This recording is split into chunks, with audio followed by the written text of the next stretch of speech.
श्रीमन्महागणाधिपतये नमः। वक्रतुण्ड महाकाय कोटिसूर्यसमप्रभ निर्विघ्नं कुरु मे देव सर्वकार्येषु सर्वदा। सर्वमंगलमांगल्ये शिवे सर्वार्थसाधिके शरण्ये त्र्यंबके गौरी नारायणि नमोस्तुते। गुरुर्ब्रह्मा गुरुर्विष्णुः गुरुर्देवो महेश्वरः गुरुः साक्षात् परब्रह्म तस्मै श्री गुरवे नमः। नीलाम्भुजश्यामलकोमलाङ्गं सीतासमारोपितवामभागं पाणौ महासायुक्चारुचापं नमामि रामं रघुवंशनाथं। मनोजवं मारुततुल्यवेगं जितेन्द्रियं बुद्धिमतां वरिष्ठं वातात्मजं वानरयूथमुख्यं श्रीरामदूतं शरणं प्रपद्ये। जयांसा जनी जन्मनामार्थसाला जयान्ने सदा वासनामात केला। जयांच्या मुखी सर्वदा नाम कीर्ती नमस्कार ब्रह्मचैतन्यमूर्ति। श्री अनंतकोटि ब्रह्मांड नायक राजाधिराज सच्चिदानंद सद्गुरु श्री ब्रह्मचैतन्य महाराज की जय। श्री अक्कलकोट स्वामी समर्थ महाराज की जय। श्री साईनाथ महाराज की जय। नमः पार्वती पते हर हर महादेव।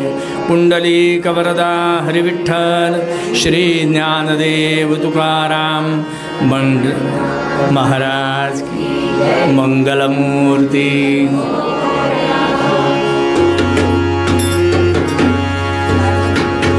काय म्हणायचं?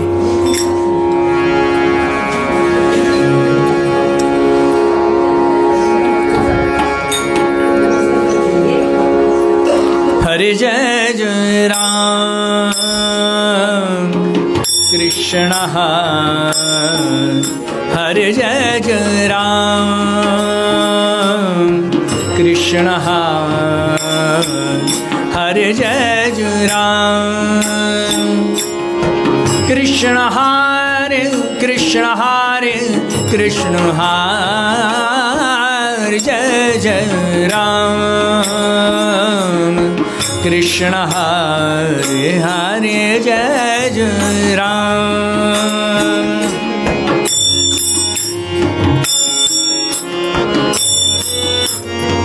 जय जय राम जय जय राम कृष्ण हरे कृष्ण हरे हरे जय जय राम। हरि जय जय राम कृष्ण हरि जय जय राम जय जय राम जय जय राम।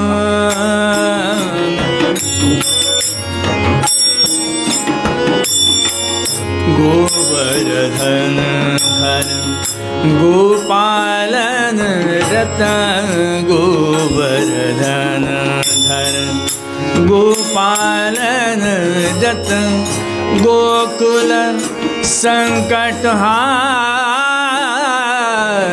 कृष्ण हरे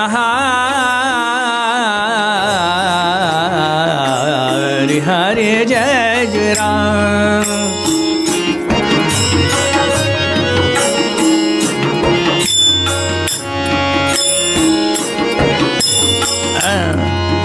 नवनिरद सम सम नवनिरद सम सम सम नवनिरद सम सम सम सम नवनिरद सम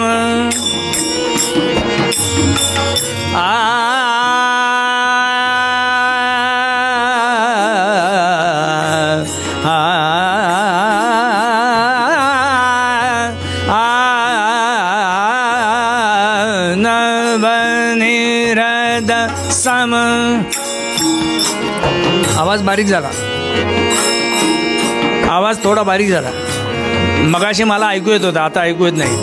hello hello hello hello hello. घरात बसून जे ऐकणार आहेत त्यांना तो व्यवस्थित जाणार आहे यांच्या कृपेने.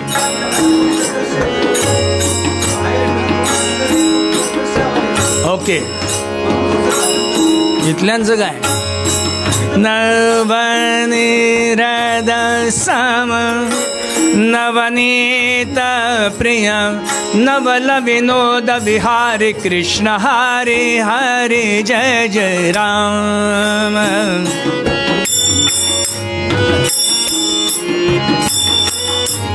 शरणागत दिना शरणागत दिना चरणेने शरणागत दिना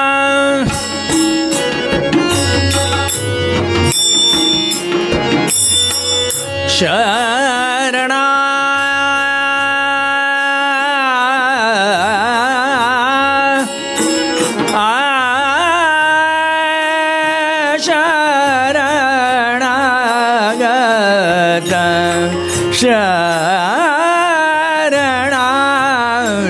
शरणागत दिना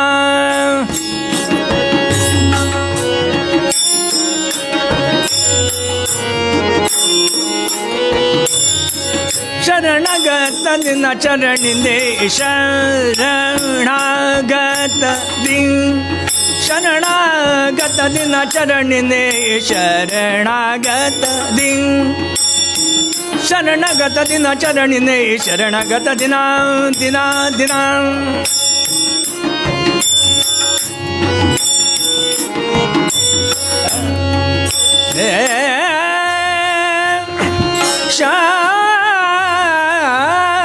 शरणागत दिना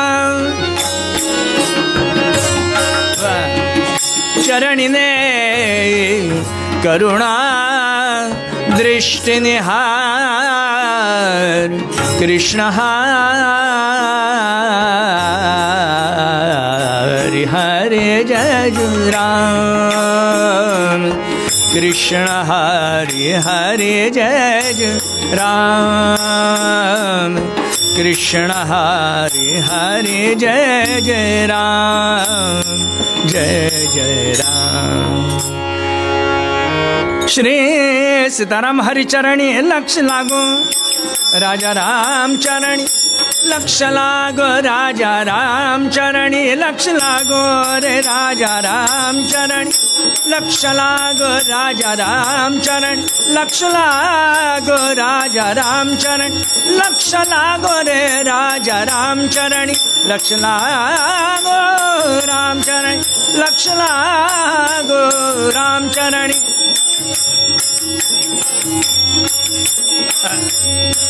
राजा राम चरणी लक्ष लागो राजा राम चरणी लक्ष लागो राजा राम चरणी लक्ष लागो रे राम चरणी लक्ष लागो राजा राम चरणी लक्ष लागो राम चरणी.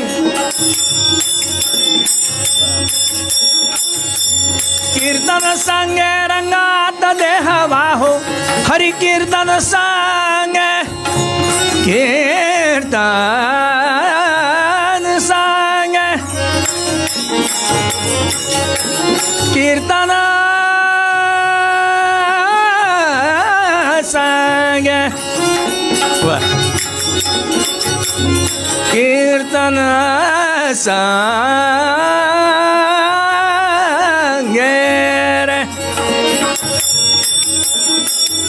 क्या बात है. हरि कीर्तन संगे रंगात देह वावो रे राम चरणी लक्ष लागो राजा राम चरणी लक्ष लागो राजा राम चरणी.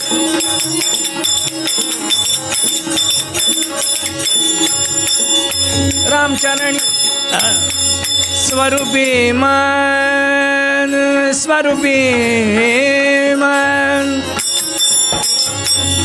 मागे मागे होऊ नका पुढं पुढं पळा. स्वरूपी मन स्वरूपी मन स्वरूपी स्वरूपे मन स्वरूपे मन स्वरूपे मन स्वरूपे मन स्वरूपे मन स्वरूपे स्वरूपे मन स्वरूपे स्वरूपे मन स्वरूपी मनला विता सौख्य आम्हा कामक्रोधादिक जाती निज धामा रामचरणी लक्ष लाग राजा रामचरणी लक्ष लाग राजा रामचरणी सीताराम चरणी राजा रामचरणी लक्ष लाग लक्ष लाग लक्ष लाग लक्ष लाग रघुपति राघव राजा राम पतित पावन सीताराम जय जय रघुपति राघव राजा राम पतित पावन सीताराम जय रघुपति राघव राजा राम पतित पावन सीताराम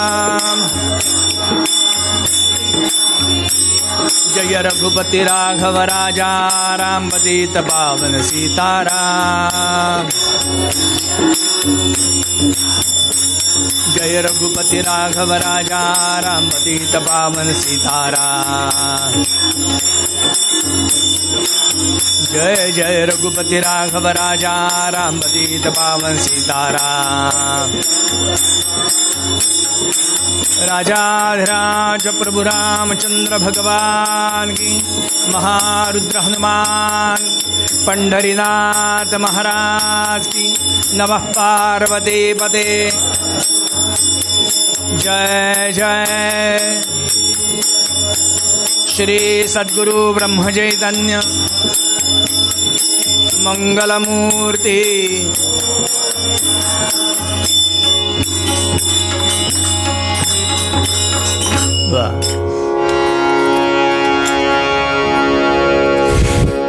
आज संसार सुफळ झाला गे माये आज संसार सुफळ झाला गे माये आज संसार सुफळ झाला गे माये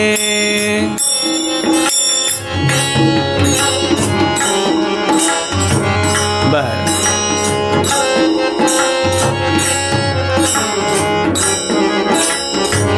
माय माय माय माय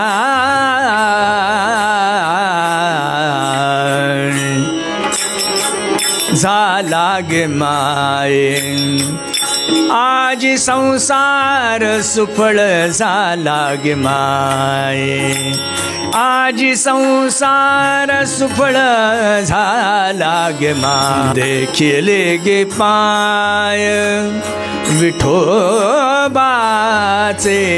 देखिले गे पाय विठोबाचे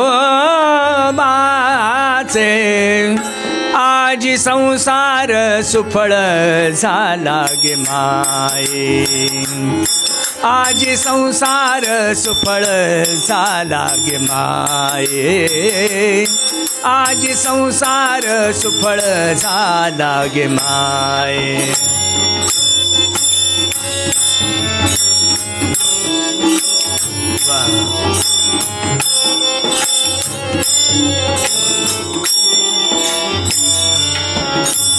तो मज भावा तो मज भावा तो मज भावा तो मज भावा तो मज भावा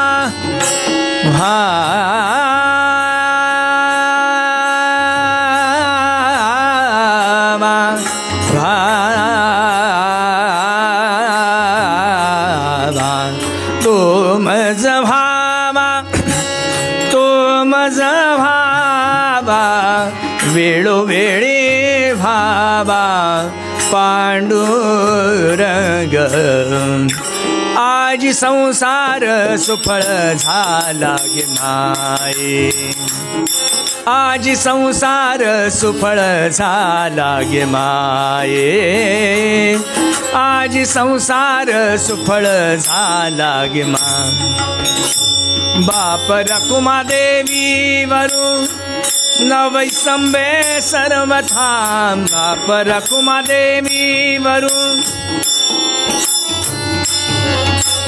बाप रखुमादेवी वरून नविसंबे सर्वथा, निवृत्तीने तत्वता सांगितले.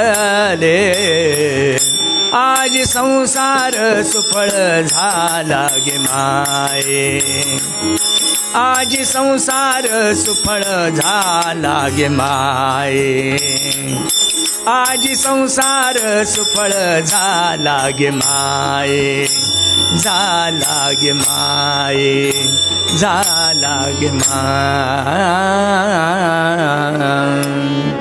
पंढरीनाथ भगवान गोपाल कृष्ण नमः पार्वती.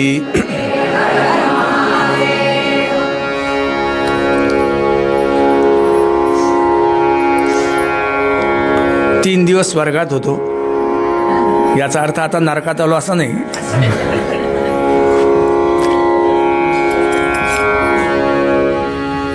पण ज्याला पृथ्वीवरचा स्वर्ग म्हणतात ते शृंगेरी पीठ आहे. आणि 3 दिवस तिथं भरपूर पाऊस, आणि भरपूर पावसामध्ये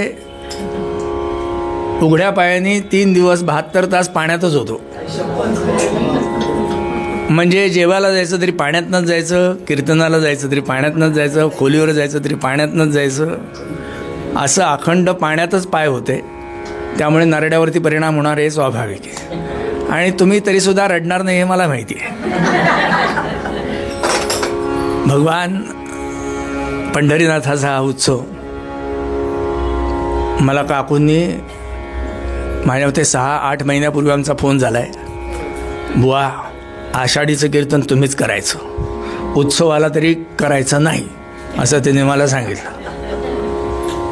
आणि तेव्हा ते महाराजांनी सांगितलं, आणि ते सुद्धा हुशार आहेत, त्यांनी उत्सवच पाठवला नाही मला कुठला, ते हुशार आहेत. त्यामुळे असा भगवान पंढरीनाथाचा आजचा खूप आनंदाचा क्षण आहे. त्याच्याही आयुष्यातला आनंद आहे, आणि त्याच्या जीवावरती आनंदी होऊ पाहणाऱ्या भक्तांच्याही आयुष्यातला आनंदाचा क्षण आहे. हे फक्त वारकऱ्यांच्या बाबत असतं तर गोष्ट वेगळी आहे, पण खुद्द ज्ञानराज मौलींचा हा शब्द आहे, आज संसार सुफळ झाला गे माये. का देखिले गे पाय विठोबाचे, हा साक्षात मौली शब्द करते. जीवनातलं सुख सुख सुख ज्याला म्हणतात ते प्राप्त झाल्यानंतर सुद्धा अजून काहीतरी कमी आहे. म्हणजे मराठीमध्ये आपण म्हणतो ना की आकाश 4 बोटं ठेंगणं, असं वाटते की आकाशाला बोटं टेकली आहेत, पण तरी सुद्धा काहीतरी कमी आहे, म्हणून ती 4 बोटं त्या आकाशाला टेकायची राहिली आहेत. कारण आकाश ही कल्पना आहे ना, आकाश ही कल्पना आहे. अवकाशाचं असणारं दर्शन म्हणजे आकाश. त्यामुळे अवकाश म्हणजे पोकळी, पोकळीने व्याप्त असणारं जे दर्शन ते आकाश. आणि त्या आकाशाला तुमच्या आमच्या समोर कोणामुळे प्रगटीकरण येतं? त्या ढगाच्यामुळे. ढगाच्यामुळे आपण म्हणतो की याच्यावरती आकाश आहे. समुद्र कुठेतरी टेकला, कुठं टेकला? आकाशाला. म्हणजे त्याला काहीतरी कारणभूत होतं, नाहीतर आकाश आहेच आहे कुठं? आपण हे जे दिसतंय त्याला आकाश म्हणतो, तिथं गेल्यानंतर ते नाहीच आहे, तिथं गेल्यानंतर ते नाहीच आहे. त्यामुळे सर्व प्राप्त झालंय. ज्ञानाच्या अंतिम स्थितीवरती ज्ञान तुझं वाचते का ते? मला वाटतं सारखे महाराज म्हणतात जय श्रीराम. हो, कोणीतरी मोबाईलला आपला ते रिंग लावून ठेवलेली असते. आयुष्यातलं सर्व सुख ज्याला म्हणतात किंवा ज्ञानाची अंतिम पायरी ज्याला समाधी म्हणतात, म्हटलं ती माऊलीला प्राप्त झाल्यानंतर सुद्धा अजून काहीतरी कमी आहे असं वाटतंय. म्हणजे समाधी सुखाला प्राप्त झाल्यानंतर सुद्धा मुक्ताबाईंना त्यांना सांगावं लागतं, ताटी उघडा ज्ञानराजा. म्हणजे त्या सुखाला पोचल्यानंतर सुद्धा अजून काहीतरी कमी आहे की ज्याच्यामुळे त्या सुखाचा यथोचित आनंद घेता येत नाही. यथोचित आनंद घेत नाहीये का? घेतोय, पण त्याचा यथोचित आनंद ज्याला म्हणतात, परिपूर्ण आनंद ज्याला म्हणतात, तो घेता येत नाही. काहीतरी कमी राहतंय, काहीतरी. आता काय कमी राहतंय हे कळत नाही. म्हणजे आम्हाला लोक म्हणतात, बुवा तुमचं कीर्तन छान आहे, पण कीर्तनात काही राम नाही. तुम्हाला लोक म्हणतात हो. 50 वर्ष संसारात झाले बुवा, पण तुम्हाला सांगतो संसारात काही राम नाही. जेवण फार छान होतं, रुचकर होतं, पण जेवणात काही राम नव्हता. आता राम नाही म्हणजे काय? राम नावाचं कुठलं कार्ट आहे की काय? काय आहे राम म्हणजे काय? आता हे शोधण्यामध्ये म्हणजे डोक्याला भुंगा लागला ना, की माझ्या कीर्तनामध्ये कीर्तन चांगलं आहे असं लोक म्हणतात, पण कीर्तनात राम नाही असं म्हटल्यानंतर माझ्या डोक्याला भुंगा लागला. आणि मग रात्रभर मला झोप लागत नाही हो, तळमळत राहतो. सगळं चांगलं आहे, मग राम नाही म्हणजे काय? लागला ना भुंगा डोक्याला. याला 4 बोटं ठेंगणं म्हणतात. म्हणजे तिथं पोचून सुद्धा मी नाही पोचलेलो, अशी अवस्था ज्ञानराज मौलींची आहे. की तो आनंद ते घेतायत, त्या आनंदापर्यंत पोचलेत, पण तरी सुद्धा अजूनही कुठंतरी उद्विग्नता आहे, अजूनही कुठेतरी क्लेश आहेत, अजूनही कुठंतरी वेदना आहे. आणि याचा परिणाम ज्ञानराज मौलींना खोलीमध्ये स्वतःला बंद करून घ्यावं असं वाटतंय. म्हणून मुक्ताबाई म्हटली ना, ताटी उघडा ज्ञानराजा. त्याच्या मागचं कारण ते आहे, म्हणजे या परिपूर्ण स्थितीला पोचल्यानंतर सुद्धा काहीतरी कमी आहे. आणि ती कमतरता काय केल्यानंतर जाईल हे फक्त निवृत्तीदादांना माहिती आहे. काय केल्यानंतर ही कमतरता जाणार आहे किंवा कशाच्यामुळे म्हटलं हे भरून निघणार आहे, अशी एक जागा आहे की जी निवृत्तीदादांना माहिती आहे आणि ज्ञानराज मौली अजून त्याच्यापासून पारखे आहेत. म्हणून निवृत्तीदादा ज्ञानराज मौलीला असेल, सोपानदादांना असतील, मुक्ताबाईंना असतील, या सगळ्यांना घेऊन पंढरपुरामध्ये जातात. त्यांना माहिती आहे ना, कुठं गेल्यानंतर हे सगळं भरून निघतं, ती एकच जागा. त्यांना पंढरपुरात घेऊन जातात आणि तिथं गेल्यानंतर ज्ञानराज मौलीला पांडुरंगाच्या समोर उभे करतात. अहो, बिंबाला प्रतिबिंबाच्या समोर उभं केलं तर बिंब आणि प्रतिबिंब वेगळं दिसतं का? बिंबाला जर प्रतिबिंबाच्या समोर उभं केलं किंवा प्रतिबिंबाला बिंबाच्या समोर उभं झालं, ठाकलं, तर बिंब आणि प्रतिबिंब वेगळं राहतं का? ते ऐक्यालाच पोचलेलं असतं ना. का? बिंबापासून जसं प्रतिबिंब वेगळं करता येत नाही किंवा प्रतिबिंबापासून बिंब जसं वेगळं करता येत नाही, फरक एवढाच असतो की बिंबाला जाणीव असते, प्रतिबिंबाला जाणीव नसते. बिंबाकडे वेदना असते, बिंबाकडे जाणीव असते, त्या जाणीवेपासून प्रतिबिंब मात्र नेणीव असतं. म्हणजे दुःख झालं की बिंब रडतं, दुःख झालं की बिंब रडतं, आनंद झाला की बिंब हसतं आणि ते प्रतिबिंबाच्याकडे दिसतं. म्हणजे प्रतिबिंबात दिसतं, आरशामध्ये प्रतिबिंब दिसतं ना, त्याच्यामध्ये ते प्रतिबिंबांनी दाखवलं जातं, अरे तू रडतोयस, तू हसतोयस. पण प्रतिबिंबाला आनंद झाला म्हणून ते हसलं का त्याला दुःख झालं म्हणून ते रडलं? प्रतिबिंबाला या भावनांचा स्पर्शच नाहीये, स्पर्श आहे तो बिंबाला. म्हणून आपण महाराजांच्याकडे गेल्यानंतर जर आपल्याला हसू आलं ना, तर लक्षात ठेवा, हृदयस्थ असणारे महाराज हसलेत म्हणून तुम्हाला ते हसलेले दिसले, म्हणून ते हसलेले दिसले. तुमच्या अंतःकरणातली वेदना जर उफाळून आली तर त्यावेळेला हृदयस्थ असणारे महाराज रडले म्हणून तुम्हाला महाराज रडलेले दिसले का? कारण त्यांना तुम्ही तुमच्या हृदयात बसवलेत ना, आणि हृदयस्थ परमात्मा बघता येत नाही म्हणून त्याला प्रतिबिंबात्मक अवस्थेमध्ये पाहावं लागतं. अन्यथा इथं जर ते आहेत तर मग इथं याची गरजच काय ना. पण इथं असणारे महाराज इथं आल्यानंतर तिथं पाहिल्यानंतर दिसतात, म्हणून इथं असणारे भगवंत पाहण्यासाठी तिथं यावं लागतं. तिथं तसं निवृत्तीदादांनी ज्ञानराज मौलीला पंढरपुरात न्यावं आणि भगवान पंढरीनाथाच्या समोर उभं केलं. ज्ञानराज मौली म्हणजे दुसरे कोण? ज्ञानेश्वर भगवान विष्णू.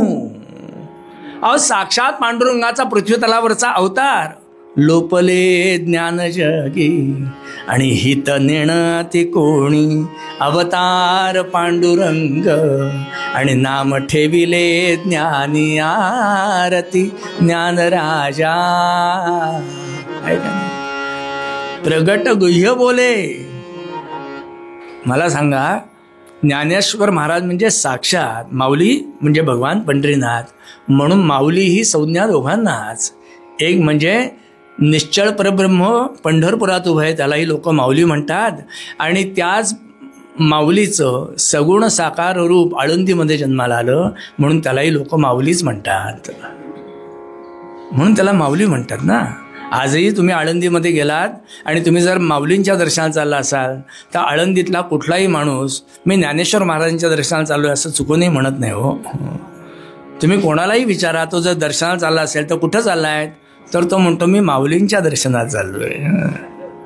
त्याला ज्ञानेश्वर महाराज हा शब्दच माहिती नसतो, त्याला फक्त माऊली शब्द माहिती. ते ज्ञानराज मौली भगवान पंढरीनाथाच्या समोर आलेत आणि त्याला पाहिल्यानंतर आपल्या स्वस्वरूपाची ओळख व्हावी, आपलं स्वस्वरूपाचं दर्शन व्हावं. आणि ते स्वस्वरूपाचं दर्शन काय आहे? पण मी नित्य आहे, शुद्ध आहे, बुद्ध आहे, मुक्त आहे असं माझं असणारं दर्शन आहे. मी अजय आहे, अमर आहे, अव्यय आहे, अक्षय आहे, अविनाशी आहे, अनंत आहे, निर्गुण आहे, निराकार आहे, निरामय आहे, निश्चल आहे, निर्व्यंग आहे. माझी ही असणारी सगळी दर्शन. ज्ञानराज मौलींनी काय शब्द वापरले ते सगळे. मी जे माझं हे दर्शन दाखवतोय तेच मी माझ्या समोर पाहतोय. ज्याला समर्थांनी शब्द केला, चळे ना, ढळे ना, तुटे ना, फुटे ना, असं जे समर्थांनी दर्शन केलेलं आहे, जे माझं दर्शन आहे, जे माझं दर्शन आहे खरं. भगवान गोपालकृष्णांनी त्याला शब्द करताना नैनन छिन्नंती शस्त्राणी नैनन दहती पावका नक्लेदंती आपो न शोषयती मारुदा असा शब्द त्यांनी केला. तेच दर्शन ठेवत असताना अहम निर्विकल्पो निराकार रूपो विभुर्व्याप्य सर्वत्र सर्वेंद्रियाणी सदा मे समत्वम न मुक्तीर न बंधः असं जे माझं दर्शन आहे ते मी माझ्या डोळ्यासमोर बघतोय. माझंच दर्शन घेतोय. आणि जेव्हा मी माझंच दर्शन घेतोय तेव्हा ज्ञानराज मौलींच्या तोंडातनं शब्द आहेत, आज संसार सुफळ झाला गे माय. तेव्हा वास्तविक पाहता ज्ञानराज मौलींनी हा शब्द करत असताना बरोबर एकदा केला का? आमचे एक मित्र आहेत, मी त्यांना म्हटलं काय येताय का कीर्तनाला? काय बुवा एकदा जाऊन आलोय तिकडं. म्हटलं मग पुन्हा चला ना. जाऊन आलो की आता काय परत काय करायचं, आज माहिती आहे तिथं काय ते. अरे वा, ज्ञानराज मौली वेडी आहे का हो? माऊलीने शब्द करताना तो मज व्हावा, किती वेळोवेळी व्हावा पांडुरंग. वेळेत का माऊली? एकदा पंढरपूरला जाऊन जर तो आनंद त्यांना मिळाला तर मग पुन्हा जायची गरज काय? मग माऊली गेली नसती ना पुन्हा. पण तो आनंद अखंड तसाच राहावा. कधी होतो ते? जेव्हा पुन्हा पुन्हा पुन्हा त्याची आवर्तनं होतात तेव्हा. त्या आवर्तनांती म्हटलं ते स्थिर होतं ना दर्शन. जर आवर्तनं झालीच नाहीत तर मला सांगा समुद्र तयार होईल का? समुद्राची निर्मिती होईल? नदीचं अखंड भेटणं चालू आहे. गंगा अखंड नदी म्हणजे गंगा समुद्राला अखंड भेटतीये म्हणून समुद्राचं अस्तित्व आहे. जर ती भेटलीच नसती तर आता मी एकदा समुद्राला भेटले, आता भेटायची गरज नाही, असं जर ती म्हटली असती तर म्हटलं समुद्र जन्माला आला असता का? कारण म्हटलं ती अखंड भेटती आहे म्हणून समुद्राचं अस्तित्व नित्य आहे. ती नित्य भेटती आहे म्हणून समुद्राचं अस्तित्व नित्य आहे, कारण ती स्वतः अनित्य स्थितीवरती राहिली. गंगा नित्यप्रवाही आहे, नित्यप्रवाही आहे. पण मी आत्ता जी गंगा पाहतोय ती मिनिट सोडा, 5 सेकंदाने सुद्धा, 5 सेकंद नाही, 1 सेकंद, 1 सेकंदाने मी पाहिलेली गंगा पुढे गेलेली आहे, मागची गंगा पुढे आली आहे.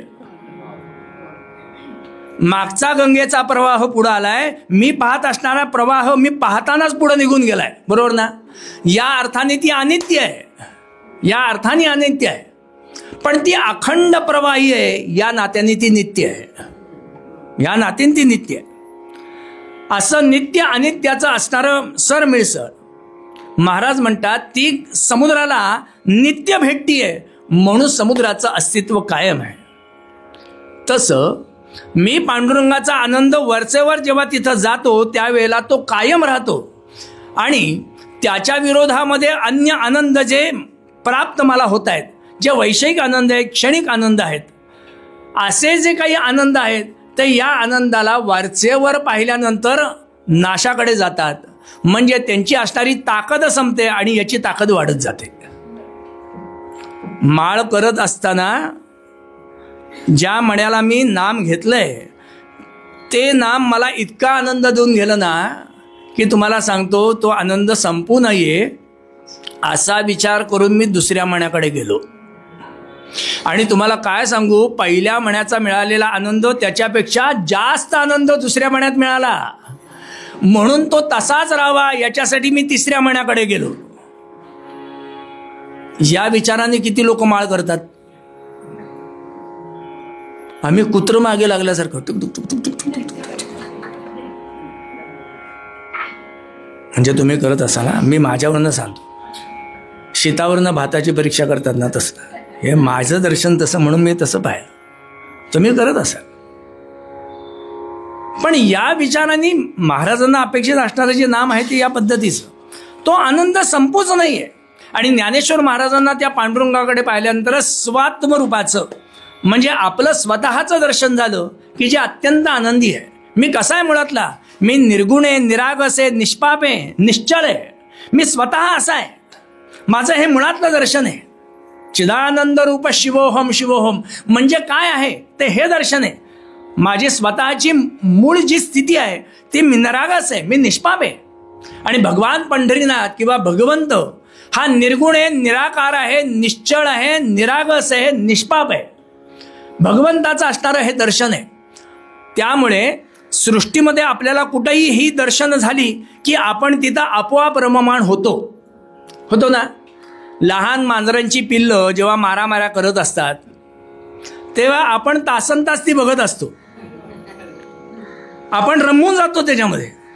वास्तविक पाहता ती एकमेकाला बोचकारत असतात, चावत असतात, ती ओरडत असतात, एकमेकाला उलटं पालटं पाडत असतात, पण आपण सोडवायला जात नाही, आपण बघत बसतो. का? ते बघण्यात आनंद आहे.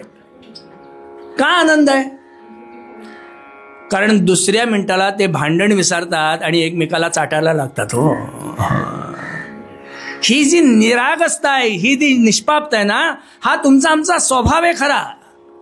मोठं झाल्यानंतर शिंग आली तो भाग सोडून द्या. पण जोपर्यंत हे मला चिकटत नव्हतं, विषयांचे स्पर्श मला होत नव्हते, तोपर्यंत ही निरागसता माझ्यामध्ये होती. म्हणून लहान मुलांच्या मध्ये देवाचं दर्शन घडतं असं लोक जे म्हणतात त्याचं कारण हे असतं, ते निष्पाप आहेत, निरागस आहेत. ते भगवंत माझा असा आहे आणि तो तसा आहे, ते माझे गुण मुळातले आहेत, तसे गुण माझे आहेत आणि त्यामुळे मला त्याच्याकडे पाहिल्यानंतर आनंद होतो. का? कारण ते माझंच दर्शन असतं ना, ते माझंच रूप आहे.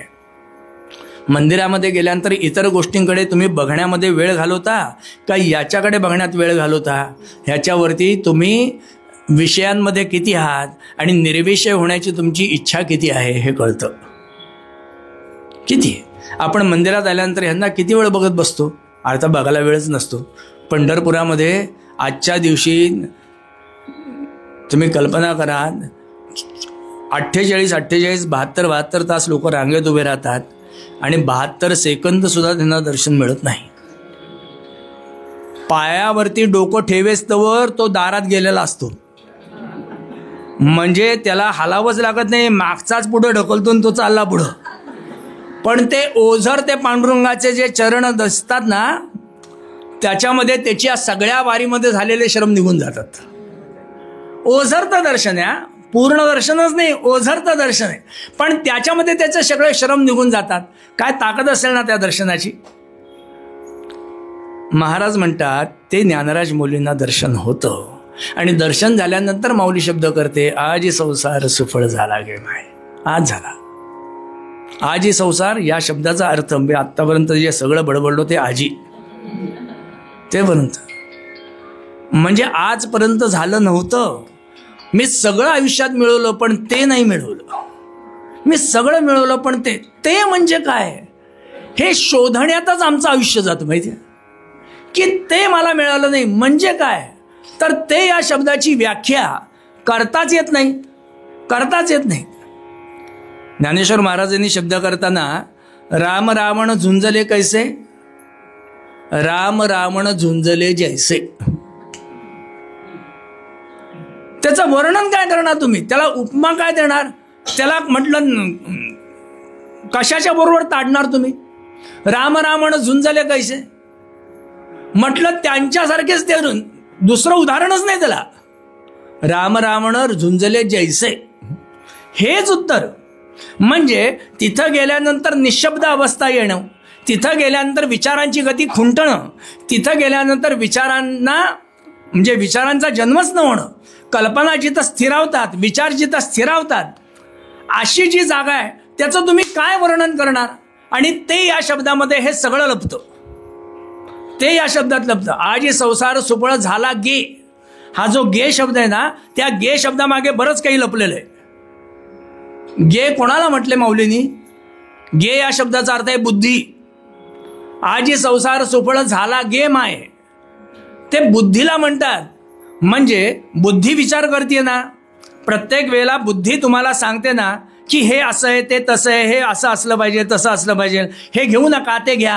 हे सगळं कोण सांगतं आपल्याला, बुद्धी सांगते. बुद्धी मनाच्या मार्फत आमच्यापर्यंत पोहोचवते. मन हा रिलिव्हर आहे, बुद्धी मनाच्या मार्फत माझ्यापर्यंत तो विचार पोहोचवते. पण सगळा न्याय निवाडा जो करतो तो म्हटलं बुद्धी करते. त्यामुळे ते या पदाला गेल्यानंतर जे मिळवायचंय ते ज्ञानराज माऊली बुद्धीला सांगते की मला इथं आल्यानंतर ते मिळालं. आता इथं आल्यानंतर ते मिळालं, काय मिळालं तर कुठं मिळालं, त्या पायाशी मिळालं, त्या पायाशी मिळालं. असं काय आहे त्या पावलांवरती, आजी संसार सुफळ झाला गे माये, देखिले गे पाय विठोबाचे, असं माऊलींनी शब्द केला. वास्तविक पाहता आजपर्यंत सगळ्या संतांनी म्हणा, ऋषीवरांनी म्हणा, वेदांनी म्हणा, नाही तर कोणी म्हणा, संसार हा सुखाचा होतो असं कोणी म्हटलंय. सुखाचा संसार असा शब्द कोणी केलाय. आणि तुम्हाला तरी संसारामध्ये सुख मिळालंय का.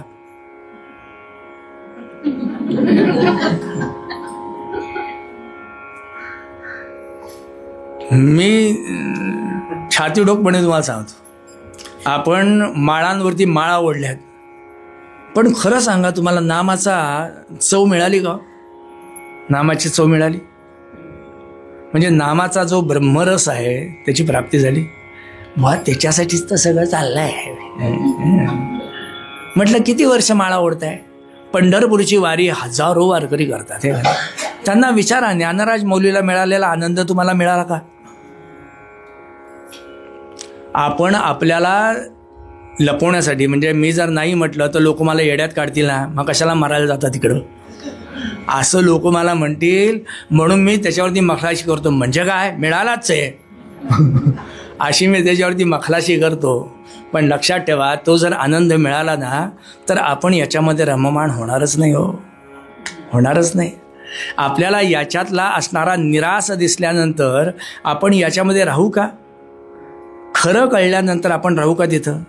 जोपर्यंत त्या पोराला माहिती नव्हतं ना खरं दूध काय असतं, तोपर्यंत ते पिठाचं दूध म्हणजे पिठाचं पाणी घातलेलं रसायन दूध म्हणून पित होता, बरोबर ना? पण ज्या दिवशी त्याला खरं दूध मिळालं त्या दिवशी त्यांनी हे नाही राहू देत, पिठाचं दूधच चांगलं आहे म्हणून तो पिठाचं दूध पित बसला का? नाही. ज्या वेळेला तुम्हाला सत्य स्वरूपाचं दर्शन होतं त्यावेळेला तुम्ही असत्याला हातातनं सोडताच. म्हणजे जोपर्यंत ते कळत नाही तोपर्यंत तिथं आहात, कळल्यानंतर तिथं नाहीच आहे. म्हणून ज्ञानेश्वर महाराजांनी नव्हे सर्वांनी या शब्दाची दुरुक्ती केलेली आहे की या संसार सुखाची कहाणी ना ऐकिली ना देखिली. हा संतांचा शब्द आहे हो. संसारात सुख आहे. संसार म्हणजे महापूर, माझी जळचरे अपार आणि डंखू धावती सर्वत्र काळ सर्प. वेडेत का संत असं म्हणाला? त्या संसारामध्ये सुख नाहीच आहे. आमच्या गरीबदास महाराजांचा शब्द आहे फार छान. या संसारात सुख नाही हुशारी धर, कोणाचं घर होत कोणाचं धन, सर्व म्हणती माझं माझं मीच आहे करता, चुटकी सरशी निघून जाशील काही येईन हाता.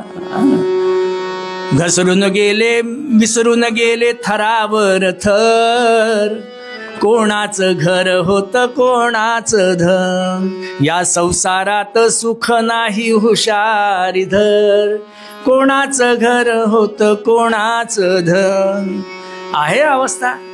पण हे सगळं कळत असताना सुद्धा संसार सोडायची इच्छा होत नाही हो, होत नाही का? कारण अजूनही म्हटलं मला तिथं सुख मिळतंय ना, क्षणिक का विना पण सुख मिळतंय, क्षणिक. भुवा जाऊ दे मरू दे, पुढच्या वर्षी जन्मात कोणी पाहिलंय? आत्ता घ्या, आत्ता मिळते खाऊन घ्या. आत्ता गोळ्या खायच्या. आणि म्हटलं ते म्हणजे मी आमचे एक मित्र आहेत त्यांना सांगतो, ते म्हणतात बुवा तुमच्या भविष्याची योजना करून ठेवा, ते मिळवत आहे ते सगळं गुंतवून ठेवा. म्हटलं मेल्या आत्ता सगळं गुंतवून ठेवायचं, आत्ता पिठलं भाकरी खायची आणि कशाला? तर पुढं जाऊन म्हटलं श्रीखंडपुरी खायला. म्हटलं ते करता करताच म्हटलं इथं गचकलो तर श्रीखंडपुरी तिकडंच राहिली. त्याच्यापेक्षा आत्ता खाऊन घेतो ना श्रीखंडपुरी, पुढं नाही वेळ आली तर पिठलं भाकरी नंतर खाऊ, आत्ता श्रीखंडपुरी खातो ना. माणसाची ही स्थिती आहे.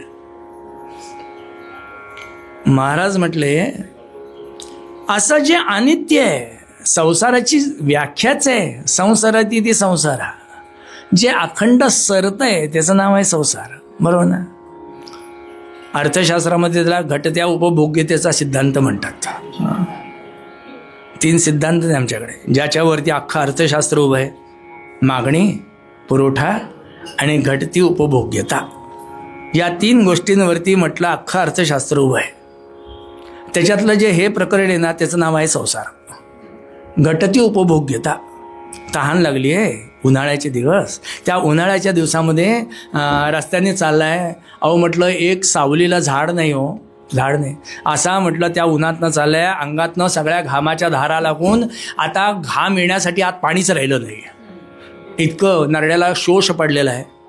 आता जर पाणी मिळालं नाही तर अशी त्याची अवस्था आहे.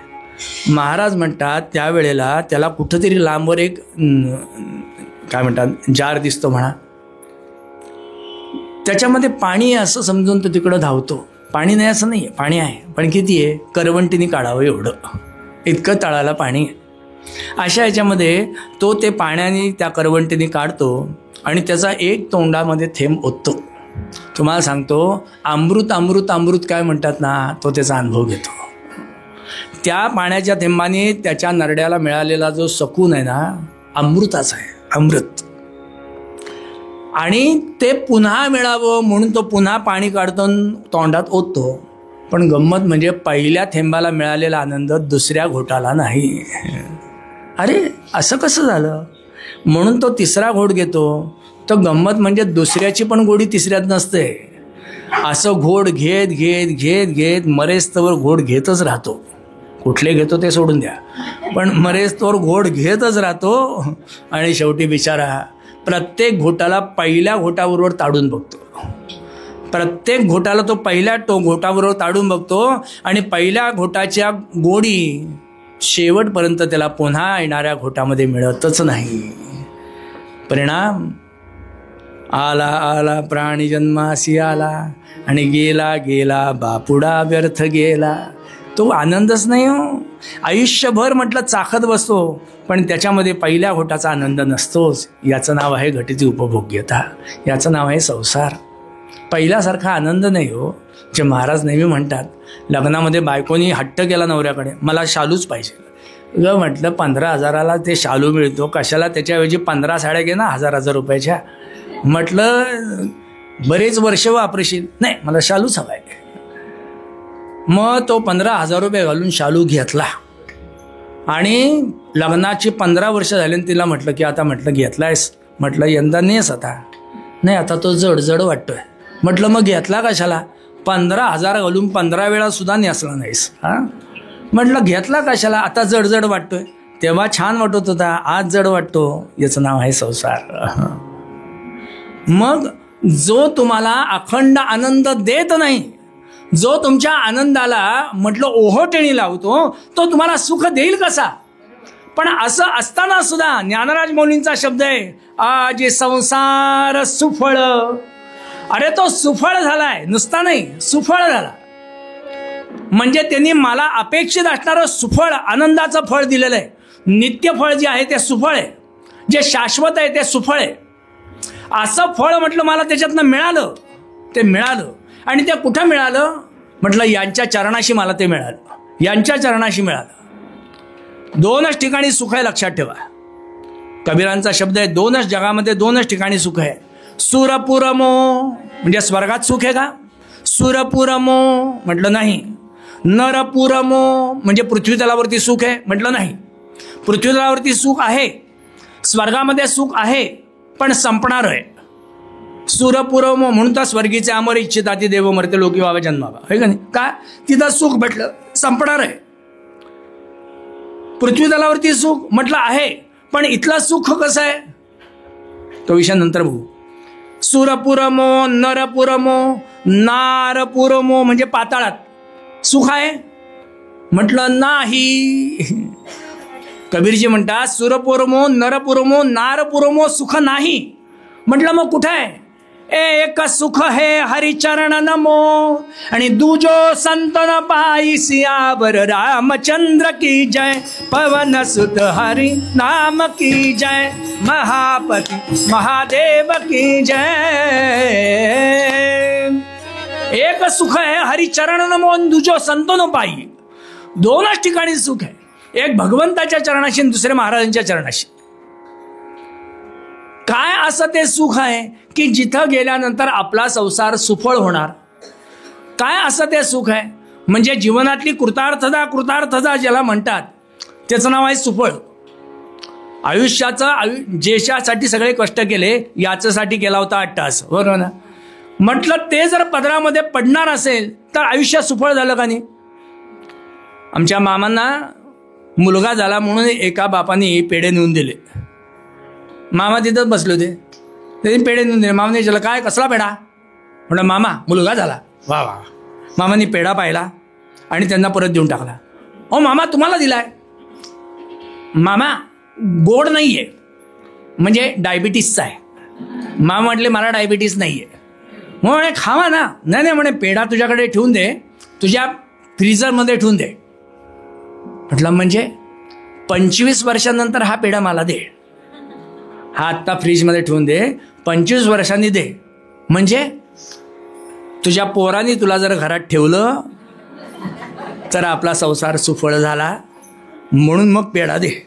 नाही तर लेका आत्ता पेढा देशील आणि म्हटलं पोरगं 25ला गेलं की तुला लात मारून घराबाहेर काढेल आणि मग त्या दिवशी म्हणशील मामा माझा पेढा परत द्या. नाही. जीवनातली कृतार्थता ज्याच्यासाठी सगळे प्रयत्न केले ते प्राप्त झाल्यानंतर ब्रह्मानंदांना विचारा सुफळता काय असते, आनंद सागरांना विचारा की सुफळता काय असते. यांची प्राप्ती म्हणजे सत्यस्वरूपाची प्राप्ती, यांची प्राप्ती म्हणजे निश्चळत्वाची प्राप्ती, यांची प्राप्ती म्हणजे निर्मलत्वाची प्राप्ती. ज्याची प्राप्ती झाल्यानंतर अजून काही मिळवायचं राहतच नाही अशी जी स्थिती. घड्यामध्ये पाणी तोपर्यंत भरावं जोपर्यंत त्याचा काठ पाण्याशी एकरूप होत नाही तोपर्यंत. एकदा काठ एकरूप झाला की आता भरायची गरजच नसते ना. का? कारण भरल्यानंतरही काही उपयोग नसतो, कारण ते वायाच जाणार असतं, वायाच जाणार असतं. त्यामुळे तोपर्यंत भरायचं जोपर्यंत म्हटलं काठाशी एकरूप पाणी होत नाही तोपर्यंत. अगदी तद्वत यांच्याकडे गेल्यानंतर काठाशी एकरूप झाला, आता त्याच्यामध्ये जायला जागाच नाही आहे ना. म्हणजे त्यांनी त्यांच्यासारखं तुम्हाला करून टाकलं, आपणासारखे नाही. काळ वेळ ही अवस्था तिथं आहे. म्हटलं या अवस्थेला ज्ञानराज माऊली अनुभव घेते, पांडुरंगाला पाहिल्यानंतर या गोष्टीचा आनंद घेते. जे आयुष्यात मिळवायचं राहिलो त्याची कमतरता होती ती तिथं पाहिल्यानंतर गेली. वास्तविक पाहता या संसाराची गोष्ट, संसार म्हणजे प्रपंच आणि संसार वेगळा. जन्म मृत्यूचं राडगाडगं हेच नाव आहे संसार, आणि जन्म आणि मृत्यूच्या मध्ये असणारा जो सगळा खेळ त्याचं नाव आहे प्रपंच. पण हे जन्म मृत्यूचं राडगाडगं ज्याच्याकडे पाहिल्यानंतर घेतं, किती येतो संसार, किती आहे. शास्त्रकारांचा शब्द आहे, असारम संसारम जड जनतया दुस्तरतरम हरिर बध्वा भीमा तटकृत निजानंद विभवहा वदत्वे मंदत्वाद निजकटी तटे पाणी युगुलम. भगवान पंढरीनाथांचा शब्द आहे. त्याच्याकडे जे भक्त गेले ना, भगवान पंढरीनाथ कमरेवरती आठवून बसलाय हो. आणि लोक म्हणायला लागले, पांडुरंगा अरे म्हटलं आम्ही हाताची घडी घालतो. बरीच लोक पाठीशी हात लावतात. म्हणजे हे प्रकरण, म्हणजे हे वाढायचं जी हे जेव्हा वाढतं तेव्हा हात मागे जातात. साधी गोष्ट असते. त्यामुळे काही लोक अशी, काही लोक अशी, काही लोक अशी. बरेच लोक आता रस्त्यावरती सगळे असेच दिसतात आजकाल, फोटोमध्ये नाही का असेच दिसतात सगळे. पण म्हटलं तू एकटा असा की जो असा उभा आहे. म्हटलं पांडुरंगा तू असा का उभा. त्यावेळेला या संसाराची गोष्ट सांगताना पांडुरंग सांगतोय, माणसं त्या समुद्राकडे पाहिल्यानंतरच त्याला पार करण्याचा विचार सोडतात. कसं शक्य आहे मला. अहो साध्या नदीला तुम्ही गंगा नदी इकडून तिकडं पार करायची म्हणा, शक्य आहे का मला. समुद्र तर लांबची गोष्ट आहे, पण म्हटलं साधी नदी इकडून तिकडं पार करणं अवघड आहे, समुद्राला काय पार करणार. आणि भव नावाचा जो समुद्र आहे, या समुद्राकडे पाहिल्यानंतर मी उतरायचाच विचार करत नाही ना. दुष्पारे भवसागरे जनिमृतिम व्याघ्र्यादि दुःखोत्कटै घोरे पुत्र कलत्र मित्र बहुलग्राहा करे भी करे कर्मोतुंग तरंग भृंग निकरैर आकृष्यमाणोर मुहुः आणि यातायात गती भ्रमेण शरणम किंचिन्न पश्चाम्यहम. अहो मी उतरायचा विचारच करत नाही ना, कारण उतरायला गेलो की सगळेजण ओढायला बसलेच आहेत ना, ओढायला बसलेत. म्हणून पांडुरंग सांगतो, मी कमरेवर हात का ठेवले. असारम संसारम, असार म्हणजे हा पार करणंच अवघड आहे. असारम संसारम. आणि दुसरा अर्थ आहे की ज्याच्यामध्ये सारच नाही. असार म्हणजे जो सारच म्हणजे सारयुक्त नाहीये, असार आहे तो. जसा भात मीठ नसेल तर जसं अन्न अळणी, तर असं म्हटलं हा संसार कसा अळणी आहे म्हणजे असार आहे. असारम संसारम जड जनतया दुस्तरतरम, हा पार करणं फार अवघड आहे. हरिर बुधवा भीमा तटकृत निजानंद विभव. हा भगवान पंढरीनाथ त्याच्या काठावरती उभा आहे. कसा उभा आहे तर म्हटलं कमरेवरती हात ठेवून उभा आहे. काय सांगतोय. अरे येड्या म्हटलं ज्या समुद्राकडे बघून म्हटलं तू अशी भाषा करतोयस ना, तो आहे किती माझ्यासाठी एवढा. पांडुरंग म्हटला तो एवढाच एवढाच आहे. संसार आहे ना तो कमरेपर्यंतच आहे, वरती सगळा मीच आहे. आणि लोक ना म्हटलं तिथंच अडकतात हो, पुढं बघतच नाहीत. असा खरं म्हणजे त्या संसाराची माया आहे ना, म्हणजे संसाराची माझ्यावरती पडलेली माया आहे ना, ती किती प्रयत्न करते. जोपर्यंत माझ्या तोंडामध्ये राम येत नाही तोपर्यंत. पण ज्या दिवशी तोंडात राम येईल ना, त्या दिवशी म्हटलं ती कमरेवरनं सुद्धा पायाकडे सरकलेली असेल. नाही तर तोंडात राम नाही आला ना तर ती कमरेवरनं डोक्यावरनं कधी जाईल कळणारही नाही हो तुम्हाला, कळणारच नाही.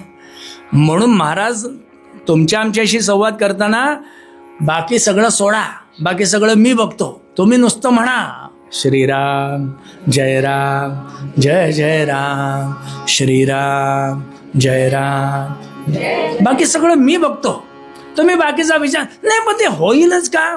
माणसाला फार हौस असते म्हणजे प्रश्नचिन्ह उत्पन्न करायची, कुठल्याही गोष्टीमध्ये प्रश्नचिन्ह जन्माला घालण्याची माणसाला फार हौस. महाराज म्हटलं कशाला विचार करता, सगळं बाकीचं बघायला मी बसलोय ना, तुम्ही नुसतं म्हणत राहा. तुम्हाला याच्यातनं पलीकडे न्यायचं कसं आहे माझं मी ठरवीन ना, तुम्ही कशाला त्याचा विचार करतोय. मग होडी मिळेल का, मग तिथं बोटच मिळेल का, मग तिथं पाण्यात पडलो तर म्हटलं तिथं ते काय म्हणतात तुला डबा सापडेल का, म्हटलं तिथं ती काय टायर तिथं टायर ट्यूब सापडेल का. तू कशाला विचार करतोस त्याचा, ते बसलेत ना बघायला. नाही, आपणच सगळं केलं पाहिजे ना, शेवटी त्यांना किती त्रास द्यायचा. असं आपणच त्याच्यावरती मखलाशी करतो, मग ते म्हणतात मर आता तू तुझं बघ. नाही, ज्ञानेश्वर महाराजांनी शब्द करताना आजी संसार सुफळ झाला गे माये देखिले गे पायी विठोबाचे. भगवंताच्या पायाशी म्हटलं गेल्यानंतर संसार सुखाचा होतो. का भगवंताच्या पायाशी म्हटलं, दुसरीकडे नाही म्हटलं, पायच का म्हटलं. लक्षात ठेवा, भगवंताच्या शरीरावरती सगळीकडे मायेने आक्रमण केलंय. व्यस्त आहे, बंद करा, व्यस्त आहे तो. आमच्या दादांना हातात मोबाईल पण लक्षात येत नाही ना, तो वाचतोय.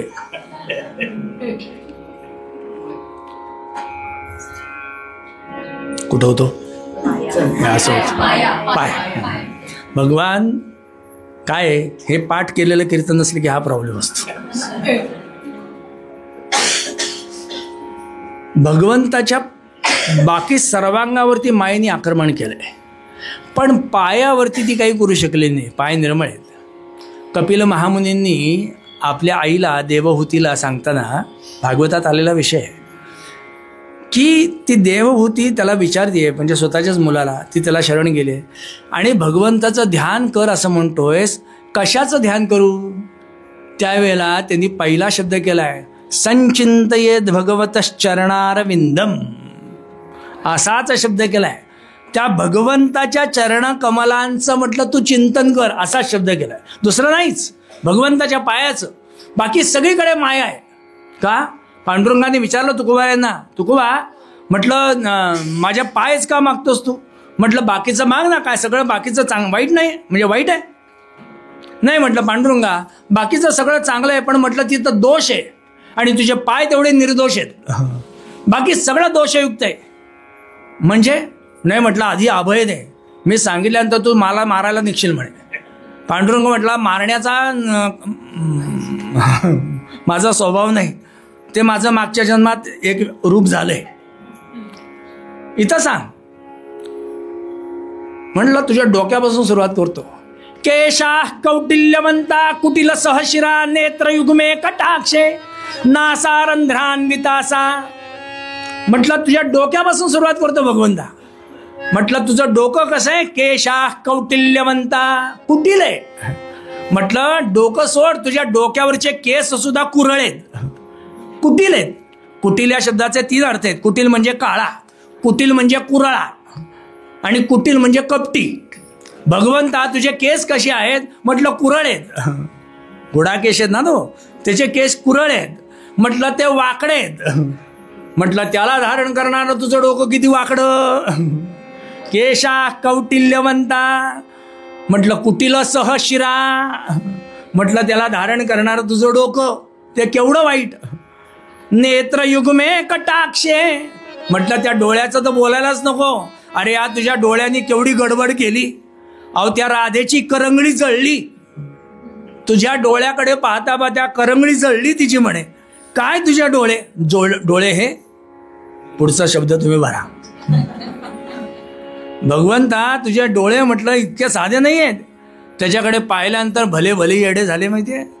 त्यामुळे देवा त्या डोळे काही खरबरवा नाहीत. नेत्रयुग्मे कटाक्षे नासा रंध्रान्वितासा. म्हटलं तोंड, नाक आणि कान म्हटलं हे सगळे छिद्रयुक्त आहेत. छिद्रयुक्त आहेत म्हणजे काय? म्हटलं हे घेताना एक घेतात आणि देताना एक देतात. हा यांचा दोष आहे. तोंडाने आत जाताना, पण म्हटलं तिथून बाहेर आल्यानंतर म्हटलं माझ्याच पोटातलं आहे, माझंच आहे, माझ्याच ताटातलं आहे, मीच खाल्लेलं आहे. म्हटलं एवढी 650 रुपये नाही, आता 800 रुपये, 800 रुपयाची बासुंदी म्हटलं मीच खाल्लेली, माझ्याच पोटातली, माझ्याच तोंडातनं बाहेर आली, मग कशाला फेकून द्यायची? काय एखाद या केसामुळे म्हटलं झालं, केस काढून टाका, पुन्हा पिऊन टाका, चालेल. आत जाताना एक आहे, बाहेर येताना एक आहे. नाकातनं सुवास आतमध्ये जातो, आतनं बाहेर येतं पुंडलिकवरधारी विठ्ठल. कानातनं आत जाताना एक जातं, बाहेर येताना एक येतं. म्हटलं ते खोटं आहे. बरं म्हटलं माझे हात, हे म्हटलं तुझ्या हाताने केवढ्या चोऱ्या केल्यात म्हणे, चोऱ्या करण्यात तुझे हात पटायत आहेत. म्हटलं तेही म्हटलं दोषयुक्त आहेत. म्हटलं माझं हृदय, म्हटलं देवा अरे त्याच्यावरती त्या ब्राह्मणांनी लाद घातली म्हणे. आता ज्याच्यावरती एकाने लाद घातली म्हटलं ते पूजनाच्या लायकीच आहे का म्हणे? नापास. म्हटलं मग सगळंच नापास का? बाकी खाली म्हटलं सगळी माया आहे, विषय म्हटलं ते म्हटलं तुझ्यापर्यंत पोचवणार नाही, त्यामुळे तेही नापास. पांडुरंग म्हटलं याचा अर्थ मी सगळाच नापास नाही. म्हटलं देवा हे सगळं दोषयुक्त आहे, तुझे चरण तेवढे निर्दोष आहेत. म्हणजे त्या चरणाच्या स्थिरतेकडे गेलं. चरण कसे आहेत पांडुरंगाचे? स्थिर आहेत. म्हणून महायोग पीठे तठे भीमरत्या वरम पुंडलिकाय दातुम मुनिंद्रे. फार महत्वाचा शब्द आहे आचार्यांचं. समागत्य तिष्ठत्तमानंदकंदम आणि परब्रह्मलिंगम भजे पांडुरंगम पंढरीनाथ. उगाच म्हटलेत का हो महाराज? उगाच म्हटले. समागत्य तिष्ठत्तमानंद करंदम. समनाम ब्रह्म, तमनाम शंकर. हे दोघही एका जागेवरती कोणीतरी स्थिर आहेत म्हणून आनंदी आहेत. आणि तो स्थिर कोण आहे? त्याचं नाव आहे हे स्थिर आहेत. भगवान पंढरीनाथ एका जागेवरती स्थिर आहेत म्हणून हे दोघं जण आनंदी आहेत. अन्यथा हे आनंदी राहिलेच नसते. कोणीतरी स्थिर आहे म्हणून तो जन्माला घालू शकतोय आणि हा मारू शकतोय का? हा मधला स्थिर आहे. हाही त्यांच्यासारखा अस्थिर असता तर सगळी गडबड झाली असती. म्हणून महाराज म्हणतात हा स्थिर आहे, तो सगळ्यांना आनंद देऊन राहिलाय. असा आनंद देणारे तुझे चरणकमल आहेत. आणि त्याच्याकडे पाहिल्यानंतर आज संसार सुफळ झाला गेला. म्हणजे मीही आनंदी झालो. कोणाच्यामुळे हे कळलं? तर माझ्या निवृत्ती दादाने ते दाखवलं.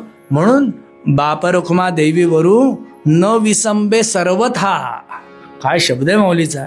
म्हणजे त्या एका चरणकमलापाशी अपेक्षित आनंद मिळाल्यानंतर आता अन्य गोष्टींपासून मला आनंद मिळेल, ज्याच्यावरती आता मला विसंबून राहायची गरज नाही. विसंबून राहायची गरज नाही. एक आनंद मला मिळालेला आहे, ज्या आनंदाला मिळवल्यानंतर आता दुसरा आनंद मिळवायची गरजच नाही. म्हणजे तुम्हाला सांगू का, गुलाबजाम खाल्ल्यानंतर गोड्याचा जर आनंद मिळाला असेल तर मग जिलबीकडे जायची गरज आहे का? जर म्हटलं जिलबीकडे म्हटलं तोच आनंद मिळणार आहे, म्हणजे तोच गोडवा मिळणार असेल, तर म्हटलं मग बालुशाहीकडे जायची गरज आहे का? तोच आनंद म्हटलं जर मला खिरीमध्ये मिळणार असेल तर म्हटलं इकडं जायची गरज आहे का? पण तो आनंद नाही मिळत ना. म्हणजे तो गोडवा प्रत्येकातला वेगळा प्रतीत होतो. म्हणजे खऱ्या अर्थाने मला आनंद मिळालेला नाही. म्हणून 10 ठिकाणी तोंड घालायची माझी इच्छा असते का नाही? पण खरा आनंद मिळाल्यानंतर दुसरीकडे जायची गरजच काय? मराठीतला वेगळा शब्द आहे पण मी तो सांगणार नाही, म्हणजे इथं सांगता येत नाही म्हणून उतरल्यानंतर सांगेन. महाराज म्हणतात तसा तो आनंद, परिपूर्ण आनंद मला त्या चरणाशी मिळाला. म्हणून न विसंबे सर्वथा का? निवृत्तीने तत्वता सांगितले. तात्विक दृष्ट्या म्हणजे विचारांती जे शाश्वत आहे ते मला माझ्या सद्गुरूंनी सांगितलं. त्यामुळे अशाश्वत आनंदामध्ये रमायची गरजच काय, असा माऊलीने शब्द केला. आणि ते खऱ्याचं दर्शन झाल्यानंतर जसं आपण खोटं सोडतो तसं ज्ञानराज माऊलींनी भगवान पंढरीनाथाला पाहिल्यानंतर जीवनातली परिपूर्ण अवस्था अनुभवली, उपभोगली. आणि ती आपल्यालाही उपभोगायला मिळावी म्हणून शब्द केला पूर्वपदात. आजी संसार सुफळ झाला गे माये, आज संसार सुफळ झाला गे माये, आज संसार सुफळ झाला गे माये. देखिले गे पाय विठोबाचे, देखिले गे पाय विठोबाचे. आज संसार सुफळ झाला गे माये, आज संसार सुफळ झाला गे माये. तो मज भावा, तो मज भावा, तो मज भावा, तो मज भावा, वेळोवेळी व्हावा पांडुरंग. आज संसार सुफळ झाला गे माये, आज संसार सुफळ झाला गे माये, आज संसार सुफळ झाला गे माये, झाला गे माय, झाला गे माय.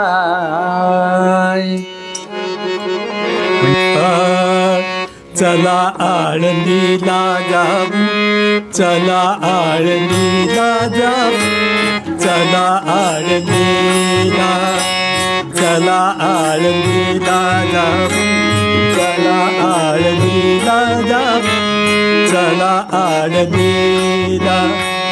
ज्ञानदेव डोळा पाहू, ज्ञानदेव डोळा पाहू, ज्ञानदेव डोळा पाहू. चला आळंदीला जाऊ, चला आळंदीला जाऊ, चला आळंदीला.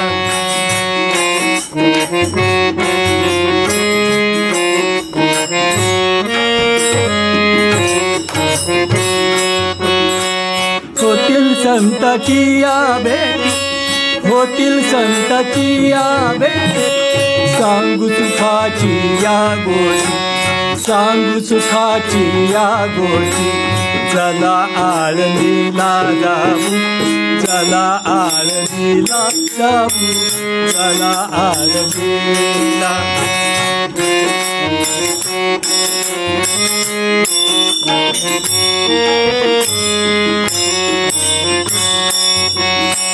ज्ञानेश्वर ज्ञानेश्वर, ज्ञानेश्वर ज्ञानेश्वर, ज्ञानेश्वर ज्ञानेश्वर.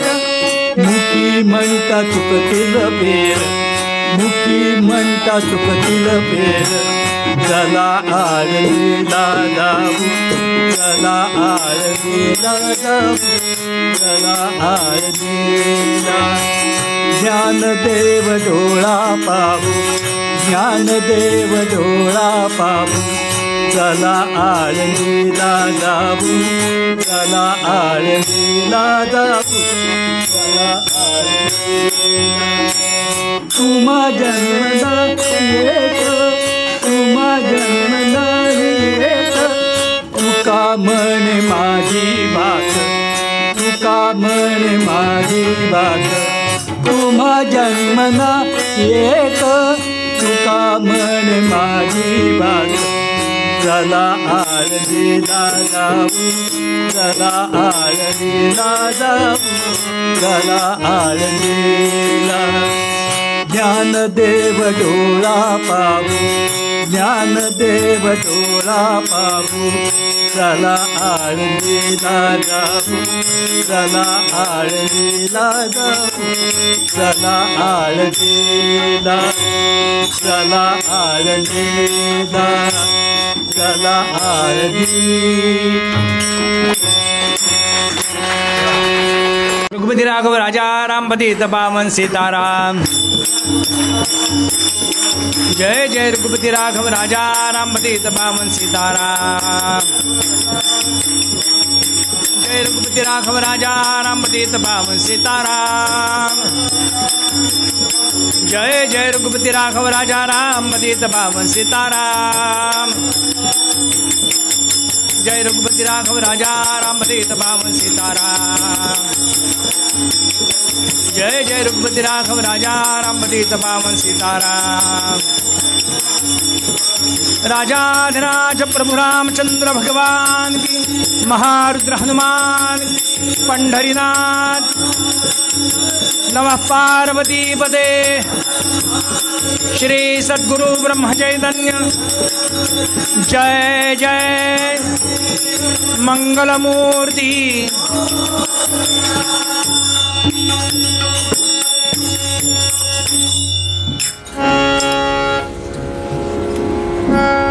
अवघे गरज मी ठरवलं होतं आधी खरं महाराजांचं चरित्र सांगायचं, पण महाराजांचं चरित्र आजच्या दिवसाला अनुरूप नाही आहे, नाहीतर मी ते सांगणार होतो खरं महाराजांचं चरित्र. हे बघा इथं घेऊन पण आलो, त्यांना आधीच सांगितलं होतं रेकॉर्ड करा, पाठवायचं की नाही बी नंतर तुम्हाला सांगतो, कारण डोक्यात चरित्र अजून नक्की केलेलं नव्हतं. चरित्र आणलेलं आहे पण नको आजच्या दिवसाला साधायचं. महाराजांचं चरित्र आपण नंतर बघूया, चालेल ना? हो म्हणा.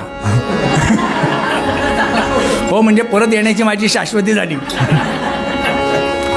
आजीस अवघे गरजे पंढरपूर, अवघे गरजे पंढरपूर, चालला नामाचा गजर, चालला नामाचा हा अवघे गरजे पंढरपूर. इडा पिडा टळूने जाते, इडा पिडा टळूने जाती, देहाला याला मुक्ती, देहाला याला मुक्ती. नाम रंगी रंगले हो, नाम रंगी रंगले हो, नाम रंगले हो.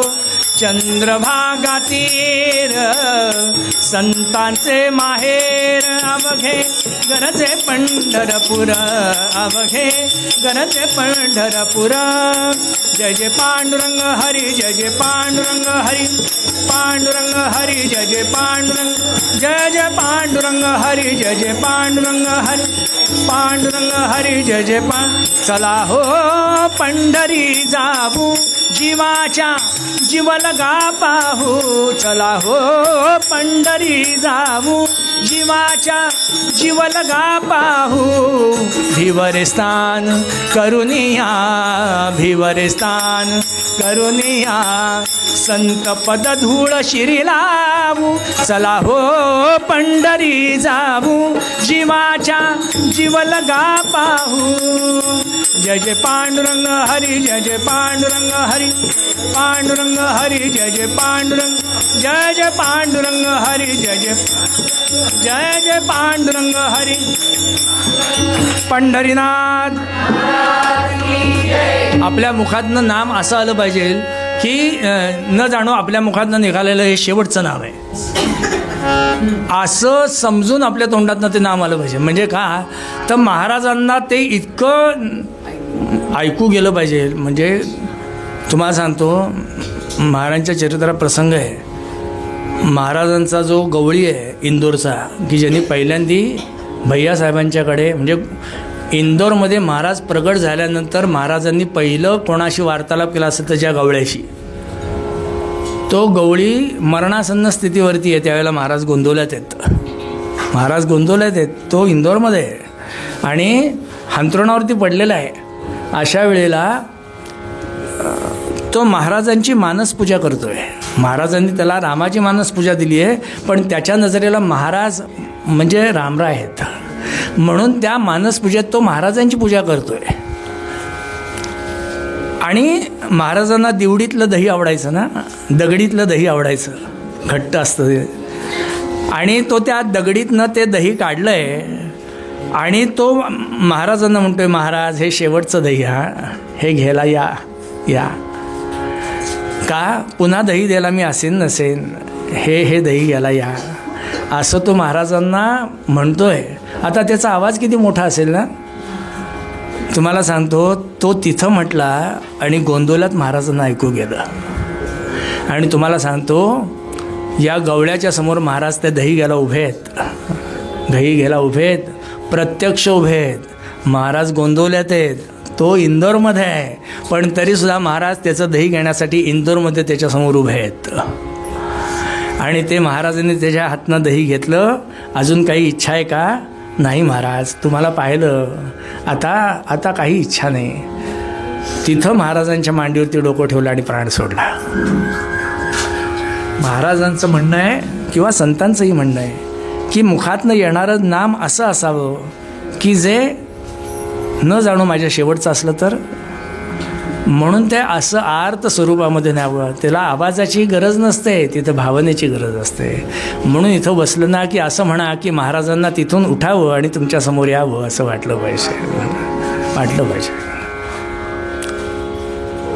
किती सांगू असं, महाराजांचं भरपूर चरित्र आहे, खूप छान आहे. पंढरीनाथ, पंढरपुरामध्ये हा आनंद आहे आजचा दिवस. आणि त्या दिवसाला म्हटलं तो सगळा आनंद वारे वा, अख्खं अवघे गरजे पंढरपूर, चालला नामाचा गजर. पंढरपुरामध्ये दुसऱ्या शब्दाला जागाच नाही आहे, फक्त विठ्ठल विठ्ठल विठ्ठल विठ्ठलच चालू आहे. विठ्ठल. याचा परिणाम असा झाला की आषाढीची वारी संपावी, आणि आषाढीची वारी संपली. आता देव झोपणार ना, आजच्या दिवशी देव झोपतात. कशासाठी? किती विचार आहे, भारतीय संस्कृतीचा हा किती मोठा विचार आहे, आपण विचारात घेत नाही. आज देव झोपला, कशासाठी देव झोपला? कारण पांडुरंगाचे जे सगळे भक्त आहेत ना, ते भारतीय विचारसरणीत किंवा आमच्याकडे 12 बलुतेदार पद्धती होती, आणि पांडुरंगाचे जे सगळे भक्त आहेत ते 12 बलुतेदार पद्धतीतले आहेत. म्हणजे 99% भक्त हे शेतकरी आहेत. त्यावेळेला महाराष्ट्रातलं प्रमुख उत्पन्न जर कुठलं असेल तर भात होतं, आणि भाताची पेरणी या महिन्यात होते, आणि भाताचं पीक 4 महिन्याचं, आणि बरोबर कार्तिकाच्या वेळेला कापणीला येतं. आता हा शेतकरी त्याचं काम सोडून जर माझ्याकडे आला तर शेती करणार कधी? का? कारण 4च महिने त्याची शेती ना. म्हणून पांडुरंग म्हटलं मी झोपतोच ना, म्हणजे झोपलेल्या माणसाला नमस्कार करत नाहीत ना. म्हणून पांडुरंग आज झोपला, म्हणजे आता वारकरी 4 महिने इकडे येणार नाही, तो शांतपणे त्याच्या घरी शेती करेल. 8 महिने मी आहेच ना, नंतर आहेच आहे. किती विचार आहे पांडुरंगाचा त्यामागे. परिणाम, पंढरपुरातनं सगळी आलेली मंडळी आपल्या घराकडे वळावीत, आणि वळालेली ही सगळी मंडळी पांडुरंगाच्या समोर नामदेव महाराजांची स्वारी उभी आहे.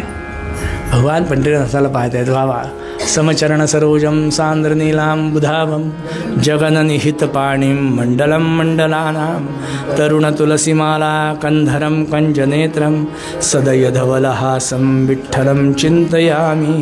पंढरीनाथ महाराज की जय. वारे वा, काय त्याचं ते लोभस दर्शन. साबळे सुंदर रूप मनोहर, साबळे सुंदर रूप मनोहर, पाहोनी हृदयी माझे साबळे. बघत बसावं. नामदेव महाराज त्याच्याकडे पाहताय. पांडुरंगा, आज पंढरपुरामध्ये ही लोक आली होती, यांनी असं कीर्तन केलं, त्यांच्या कीर्तनात हा विषय होता, आणि काय तुझं वर्णन केलं रे. अरे काय तुझ्याबद्दल बोलत होते पांडुरंगा, ते ऐकताना खरं म्हणजे तूच समोर दिसत होतास. नामदेव महाराज 4 दिवसाचा अख्खा आलेख सांगतायत. कोण कोण आलं, कोणी काय काय केलं, कोणी काय काय म्हटलं, सगळं सांगतायत. असं सांगतायत जणू काय तो ऐकतोय. असं महाराजांशी असं बोलून बघा. तुम्ही असं जर बोललात ना तर महाराज तुमच्याशी बोलतायत, तुम्हाला कळेल. असं बोलून तर बघा, ते बोलतात आपल्याशी. तो नामदेव महाराज असं बोलतायत की पांडुरंग बोलतोय, आणि हा संवाद ऐकायला पाठीशी एक उभा आहे. त्याला कळत नाही की नामदेव महाराज कोणाशी बोलतायत. हा तर दगड आहे, पांडुरंगाचा हा दगड आहे, आणि ह्या दगडासमोर असं बोलतात का कधी? पण तरीसुद्धा त्याला एवढं कळतंय की नामदेव महाराजांना ह्या दगडातलं जे चैतन्य आहे त्या चैतन्याच्या बरोबर ते बोलतायत. चैतन्याचा पुतळा प्रगटला भूतळा, म्हटलं त्याच्याबरोबर ते बोलतायत. आणि नामदेवांनी पायावर डोकं ठेवलं, घट्ट पायाला मिठी मारली, आणि हा पटकन पुढे गेला आणि नामदेवांच्या पायाला मिठी मारली. नामदेवांच्या पायाला डायरेक्ट कनेक्शन ना. तिकडं डोकं ठेवलं, इकडं तिच्या पाय पडली, डायरेक्ट कनेक्शन. तिकडं गेलं ना. नामदेव पटकन भानावरती आलेत. परिसा काय करता है? परिसाजी तुम्ही, नामदेवा तुम्ही पांडुरंगाशी बोलत होता, तुमच्याशी पांडुरंग बोलत होता. अरे त्याच्याशिवाय बोलतो का मी? अरे तो बोलतो आपल्याशी. पांडुरंग आपल्याशी बोलतो का कधी? अहो बोलतो. तुम्ही बोला ना. नामदेवा तुमच्यासारखी आमची जर ताकद असती तर आम्ही नसतो का बोललो? पण मला एका गोष्टीचं वाईट वाटतं. कुठल्या?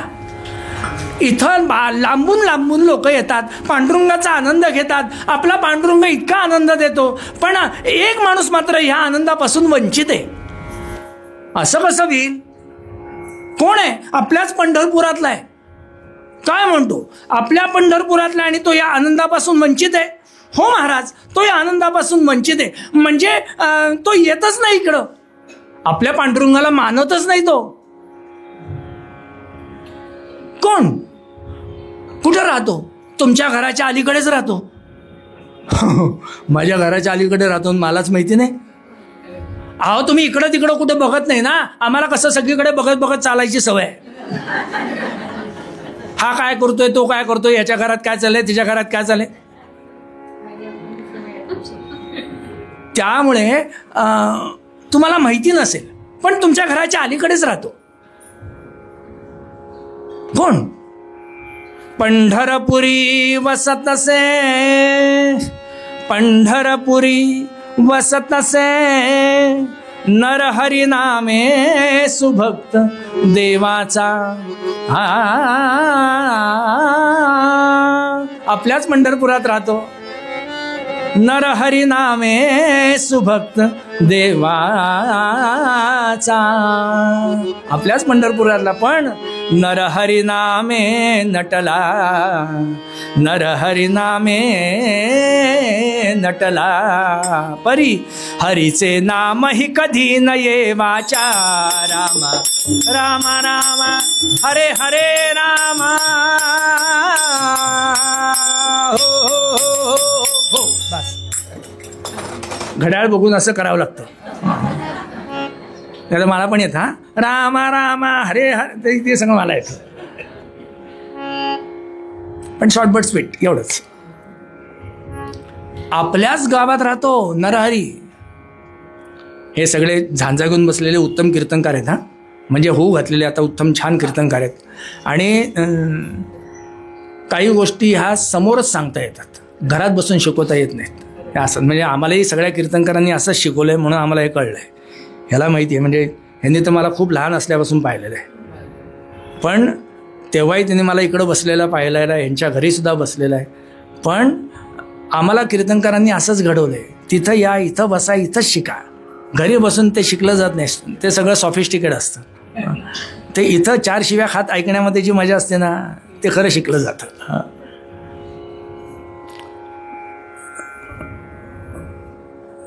नरहरी काय म्हणताय?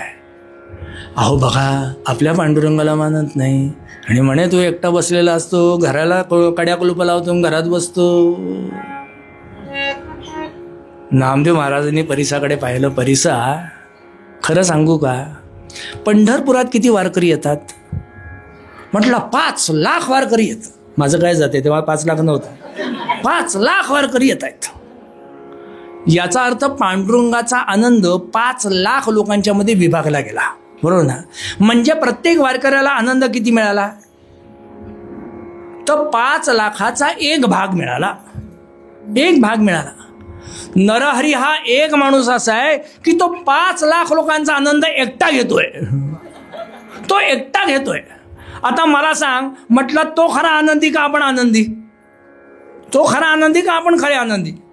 का आपल्यामध्ये 5 लाखांच्या मध्ये म्हटलं तो आनंद विभागला गेला, तो एकटा 5 लाखांचा आनंद घेतोय, म्हणजे तो किती आनंदी असेल?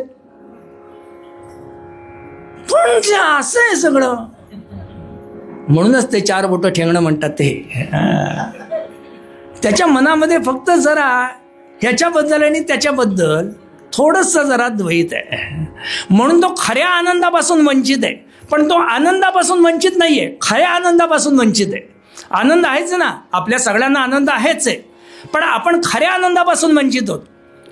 म्हणून जगी सर्व सुखी असा कोण आहे? आपण सुखी नाही होत का? पण सर्व सुखी नाही होत ना. जगी सर्व सुखी असा कोण आहे? बरोबर ना? समर्थ म्हटले आपण सुखी आहोत, सर्व सुखी नाही आहोत. बाप रुक्मादेवीवरू सर्व सुखाचे आगर, सुखाचे आगर आपल्याकडे आहे, सर्व सुखाचा आगर कुठे आहे? ते नाही आहे. परत विषय वेगळा होईल. पण महाराज पांडुरंगाला जरा एवढं सांगितलं, त्याला कळतं ते एवढं जरा सांगा ना, की अरे बाबा हा आणि तो एकच आहे, तुम्ही सांगा ना जरा. नामदेव महाराज म्हटले आपण त्याला सांगू शकतो, तो करेलच याची गॅरंटी नाही. त्याला त्याच्यात ठेवून जर आनंद द्यायचा असेल, आपण कशाला उगाच त्या भानगडी पडायचं. म्हटलं तो त्याच्या घरी बरा, आपण आपल्या घरी बरे. तो त्याचा आनंद घेतोय, आपण आपला आनंद घेतोय. नाही पण महाराज हे द्वैत सुटलं पाहिजे ना. दुसऱ्या दिवशी नदीवरती चंद्रभागेवरती नामदेव महाराज स्नानाला आहेत. त्यावेळेला भीमेवरती आमचे नरहरी स्नानाला आहेत. नरहरी पंढरपुरातलं सामान्य व्यक्तिमत्व नाही आहे. शैव पंथाचं अत्यंत अग्रगण्य असणारं विभूती म्हणजे नरहरी महाराज आहेत. नित्यनेमे प्रातःकाळी जावे स्नाना भागीरथी, मल्लिकार्जुना पूजा अर्पणी, शिवनामी रंगावे.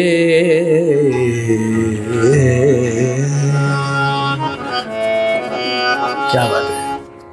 नित्यनेमे आपलं सकाळी उठावं, पंचउष्याखाली भागीरथीवरती, चंद्रभागाने या भागीरथी पांडुरंगाची ना, आपलं महादेवांची.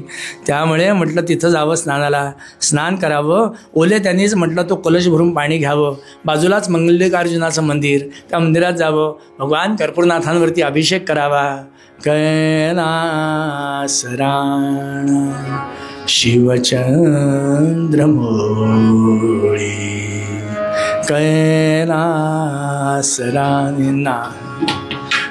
वा कैलासराणा शिवचंद्रमौळी, फडींद्रमाथा भृकुटी जळाळी, कैलासराणा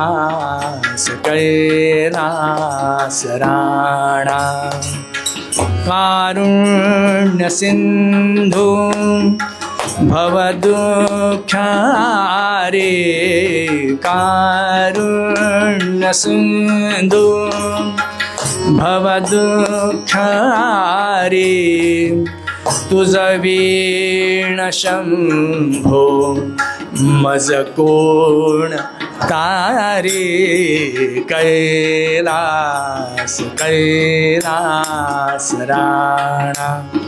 तुम्हाला सांगतो त्या भगवंताशी एकरूप व्हावं. किती वेळ त्यांची पूजा चालायची, एकरूप व्हायचे. आणि पूजा जशी व्हावी तसं भगवंताचा त्रिपुंड काढलेला हात आपल्या मस्तकावरती चढवावा. मस्तकावरती तसंच त्रिपुंड काढावं. घरी यावं, घरी घरच्या देवाची पूजा करावी. आणि कामामध्ये असं तल्लीन व्हावं की आजूबाजूनी कोण येतंय, कोण जातंय, कोण काय करतंय नाही. कारण तोंडात शब्द एकच, करीधरा नाम, करीधरा काम, मुखीधरा नाम.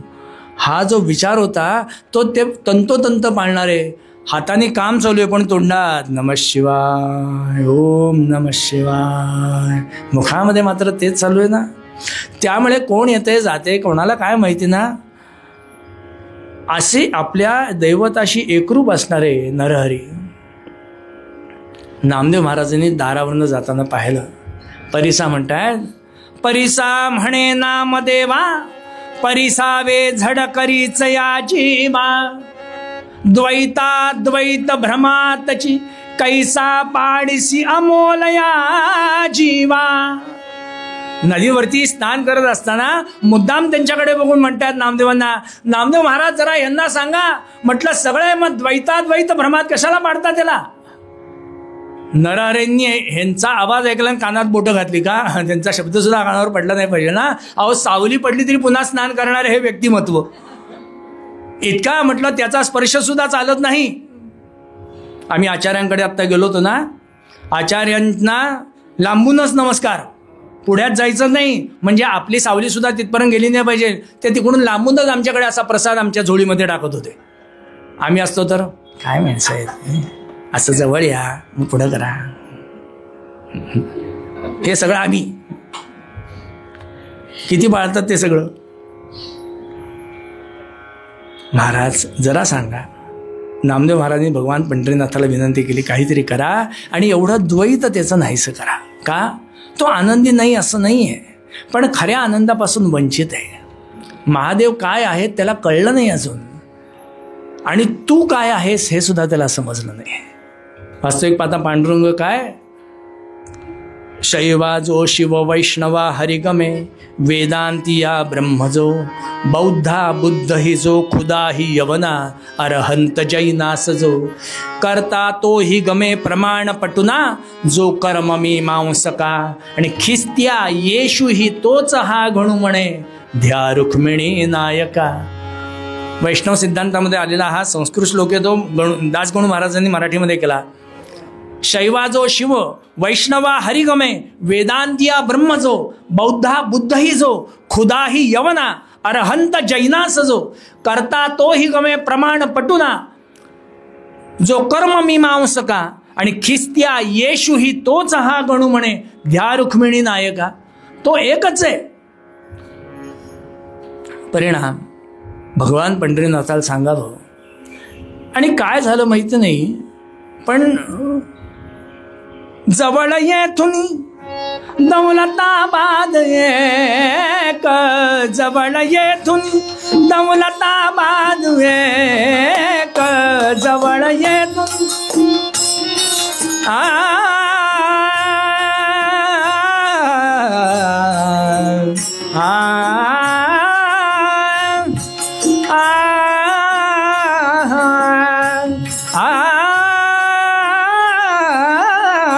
जवळ येत दौलताबाद एक, जवळ येतून. पंढरपुरापासून जवळ दौलताबाद, औरंगाबाद, थोडक्यात संभाजीनगर. म्हटलं ती जवळ असणारे कस्तुर शेठ सावकार धड्याळ. कस्तुरी शेठ सावकार तिथं राहणारे. या कस्तुरी शेठ सावकारांच्याकडे मोठी पेढी, महाराष्ट्रात नाही भारतभर त्यांच्या वेगवेगळ्या पेढ्या. या कस्तुरी शेठ सावकारांच्याकडे म्हणजे श्रीमंती आलोट त्यांच्याकडे. आता पेढ्याच त्यांच्या म्हटल्यानंतर, पेढ्या म्हणजे पेढे नाहीत हा, पेढ्या म्हणजे देवघेवीच्या पेढ्या, पैसे देणं घेणं सावकारकी ज्याला म्हणतात तसल्या पेढ्या. महाराष्ट्रभर नाही भारतभर त्यांच्या पसरलेल्या. असं व्यक्तिमत्व. आपल्या खोलीत बसलेत.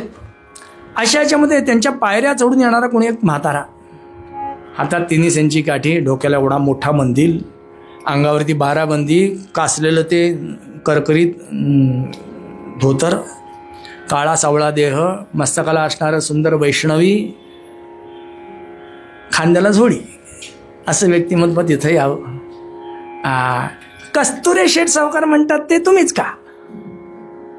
हो हो हो, बसा बसा. पाणी वगैरे आणलं? नाही नाही, पाणी राहू देत, माझ्याकडे आहे. कशासाठी येणं केलं? कुठून आलात? काय मी 40 वर्षापूर्वी नवस केला होता, पण माझ्याकडनं तो फेडायचा राहिला ना, म्हटलं त्याच्यासाठी म्हटलं मी आलो आहे. कसला नवस आहे? नाही, ते मला कंबरपट्टा द्यायचा होता ना, मला अपत्य होत नव्हतं, म्हणून म्हटलं मी त्या पंढरपूरच्या पांडुरंगाला नवस केला होता की म्हटलं मी तुला कंबरपट्टा करून घालीन, आणि तुम्हाला कंबरपट्टा करायचा आहे. पण म्हटलं आता कोणाकडे करणार ना, आणि तो सोन्याचा दागिना करायचा म्हटल्यानंतर योग्य व्यक्ती पाहिजे ना. त्या ग्रहस्थांच्याकडे कस्तुरे सावकारांनी पाहिलं. अहो, पण त्याच्यासाठी सोनं लागतं, आणि ते घेण्याची तुमची मनात म्हणतो ऐपत आहे का? पण कसं म्हणणार ना असं? आजकाल कोणी रूपावरनं कळत नाही ह्याच्या झोळीमध्ये काय ठेवलं ते कळत नाही. सोनं लागतं त्याला. अहो आहे ना, म्हणजे मी सोनं घेऊनच आलो आहे, पण तुम्ही विश्वासू आहात ना म्हणून तुमच्याकडे आलो आहे. बरं बरं. त्यांनी आपल्या झोळीतनं ती लड काढली ना, सोन्याची लड काढली, आणि ती लड कस्तुरे सावकारांच्या हातात दिली. म्हटलं आता लड, ती सोन्याची लड दिली. म्हटलं लढत. त्या खरं अहो ते धम्मक पिवळं सोनं, अस्सल सोनं, 24 कॅरेटच्या 36 कॅरेट. आपल्याला काय म्हणजे 24पेक्षा जास्त असं म्हणायचं. असलं ते सोनं चाम चाम चाम चाम करते. याडाच झाला कस्तुरे सावकार. ते सोनंच बघत बसला, म्हाताऱ्याकडे बघायचाच विसरला. म्हणजे सोनं बघतोय. म्हटलं ते कंबरपट्टा करायचा तुम्ही करून द्याल ना? म्हणजे मी तुमच्याकडे खात्रीचा माणूस म्हणून आलो ना, सगळीकडे तुमचं नाव आहे ना, म्हणजे तुमच्याबद्दल सगळ्या लोकांना विश्वास आहे म्हणून मला लोकांनी सांगितलं म्हणून मी तुमच्याकडे आलोय. तुम्ही कराल याचा दागिना? म्हणजे मी तेवढ्यासाठी आलोय. करूयात ना. किती दिवसात करणार? 8 दिवस? हो 8 दिवसात कसा होईल? तेव्हा सगळं ते ठोकून करायला लागायचं ना. आता कसं रेडीमेड येतं सगळं, तेव्हा ते सगळं असं ठोकाठोकी करून करायला लागायचं. 15 दिवस लागतील. मग मी 15 दिवसांनी येतो. तुम्ही तो दागिना करून ठेवा. येऊ मी? अहो त्याची पावती वगैरे? अहो तुमच्यावरती विश्वास आहे ना, म्हटल्यानंतर पावतीची गरज काय? कस्तुरे शेठ सावकार त्याची शेवटी तो व्यापारी आहे काय असलं तरी, म्हटल्यानंतर तो त्याची पावती करण्यासाठी त्याचं आणायला गेला कागद. तो येईस तोवर म्हातारा गेला. जिना चढताना त्याला 10 वेळा थांबायला लागलं, जाताना तुरतुर तुरतुर गेला. आणि तो तिथून जो गेला तो थेट विटेवरती येऊन उभा राहिला. थेट विटेवरतीच. कस्तुरे शेठ सावकार विचार करतायत, असं सोनं कोणी असंच देऊन जातं का? अरे काय याला कळतं का नाही? अरे त्याची पावती वगैरे, माणूस किती असला तरी विश्वास ठेवण्याचा सारखा नाही. पैसा हा गोष्ट अशी आहे की म्हटलं ती माणसाची मती फिरवते, आणि हा माणूस सरळ मला सोनं देऊन निघून गेला. अरे याला काही कळतं का नाही? आणि ते सोनं बघता बघता बघता सावकार तो जे बोलत होता ते सगळं आठवायला लागला. 40 वर्षापूर्वी मुलासाठी नमूस केला होता, आणि म्हटलं ते झाल्यानंतर मी तुला कंबरपट्टा देईन असं म्हटला. अरे ही सगळी वाक्य माझीच आहेत, ही सगळी वाक्य माझीच. म्हणजे 40 वर्षापूर्वी मीच पंढरपुरात गेलो होतो. 40 वर्षापूर्वी पांडुरंगाच्या समोर मीच नवस बोललो होतो. मीच त्याला सांगितलं होतं की मला मुलबाळ झालं तर म्हटलं मी तुला कंबरपट्टा करून घालेन. मीच बोललो होतो हे सगळं. न जाणो हा माझाच प्रतिध्वनी नसेल ना? बऱ्याच वेळेला आपलेच ध्वनी काय वेळेला आपल्यालाच ऐकू येतात. तसं ते ध्वनी ऐकवायला म्हटलं हा कोणी आलेला नसेल ना. तोपर्यंत आतनं मुलगाला, बाबा पेढीमध्ये सोन्याची लड मिल काल ठेवली होती ती दिसत नाहीये. सावकाराच्या हातामध्ये तीच लड होती. अरे ही का? अहो बाबा हीच आहे ती. मग ती तिथून या माणसाच्या हातात गेली कशी? ती माझ्या हातात आली कशी? आणि तेच सगळे शब्द. अहो सावकार येडा झाला द्यायच्यात. म्हणजे याचा अर्थ मला त्याची आठवण करून देण्यासाठी त्यांनी हे सगळं केलं, आणि तो आलेला दुसरा तिसरा कोणी नसून साक्षात पंढरीनाथ होता. हे सावकारांनी ओळखलं. पोराला सांगितलं तू सांभाळ, आता मी येतो. कुठं आलो? नवस बोललेला फेडण्यासाठी आता येतो. असा जेव्हा त्यांनी म्हणावं ताड ताड निघाला सावकार, आणि थेट पंढरपुरात 6:45 वाजलेत त्यामुळे आलाच. आणि पंढरपुरामध्ये भगवान पंढरीनाथाच्या समोर आला, पायावर डोकं ठेवलं, रडायला लागला. हो माझ्या विठोबाची आला घ्यावी आहे ना, रडायला लागला.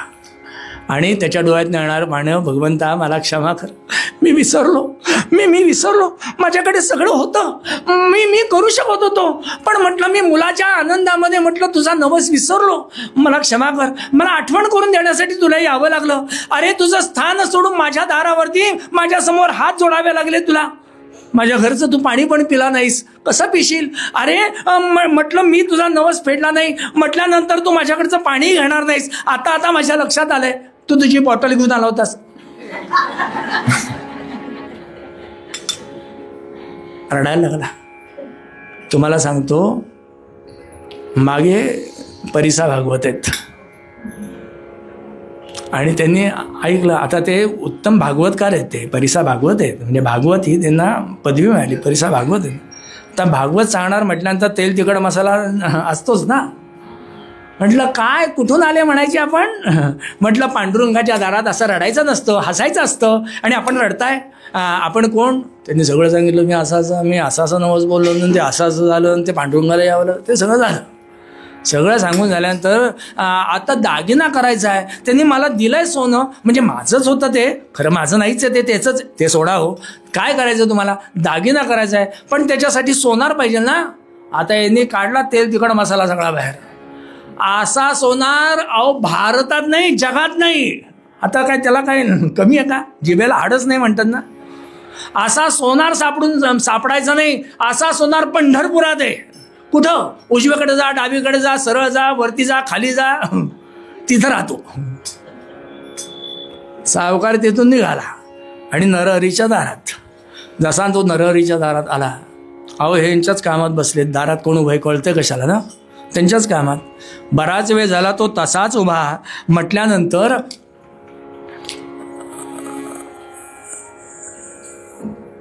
सावकार जरा खाकरला. मी जेव्हा रेडिओवरती हे कीर्तन केलं होतं, मला इतका खोकला आला होता आणि माझ्या डोळ्यात पाणी येत होतं. मला ते स्क्रिप्ट वाचता येत नव्हतं रेडिओवरती. आता म्हटलं डोळे पुसायचे आहेत, पण त्याच्यासाठी स्क्रिप्ट खाली ठेवलं पाहिजे, आणि खोकला आलाय, बोलता येत नव्हतं, इतकी अवस्था आली होती.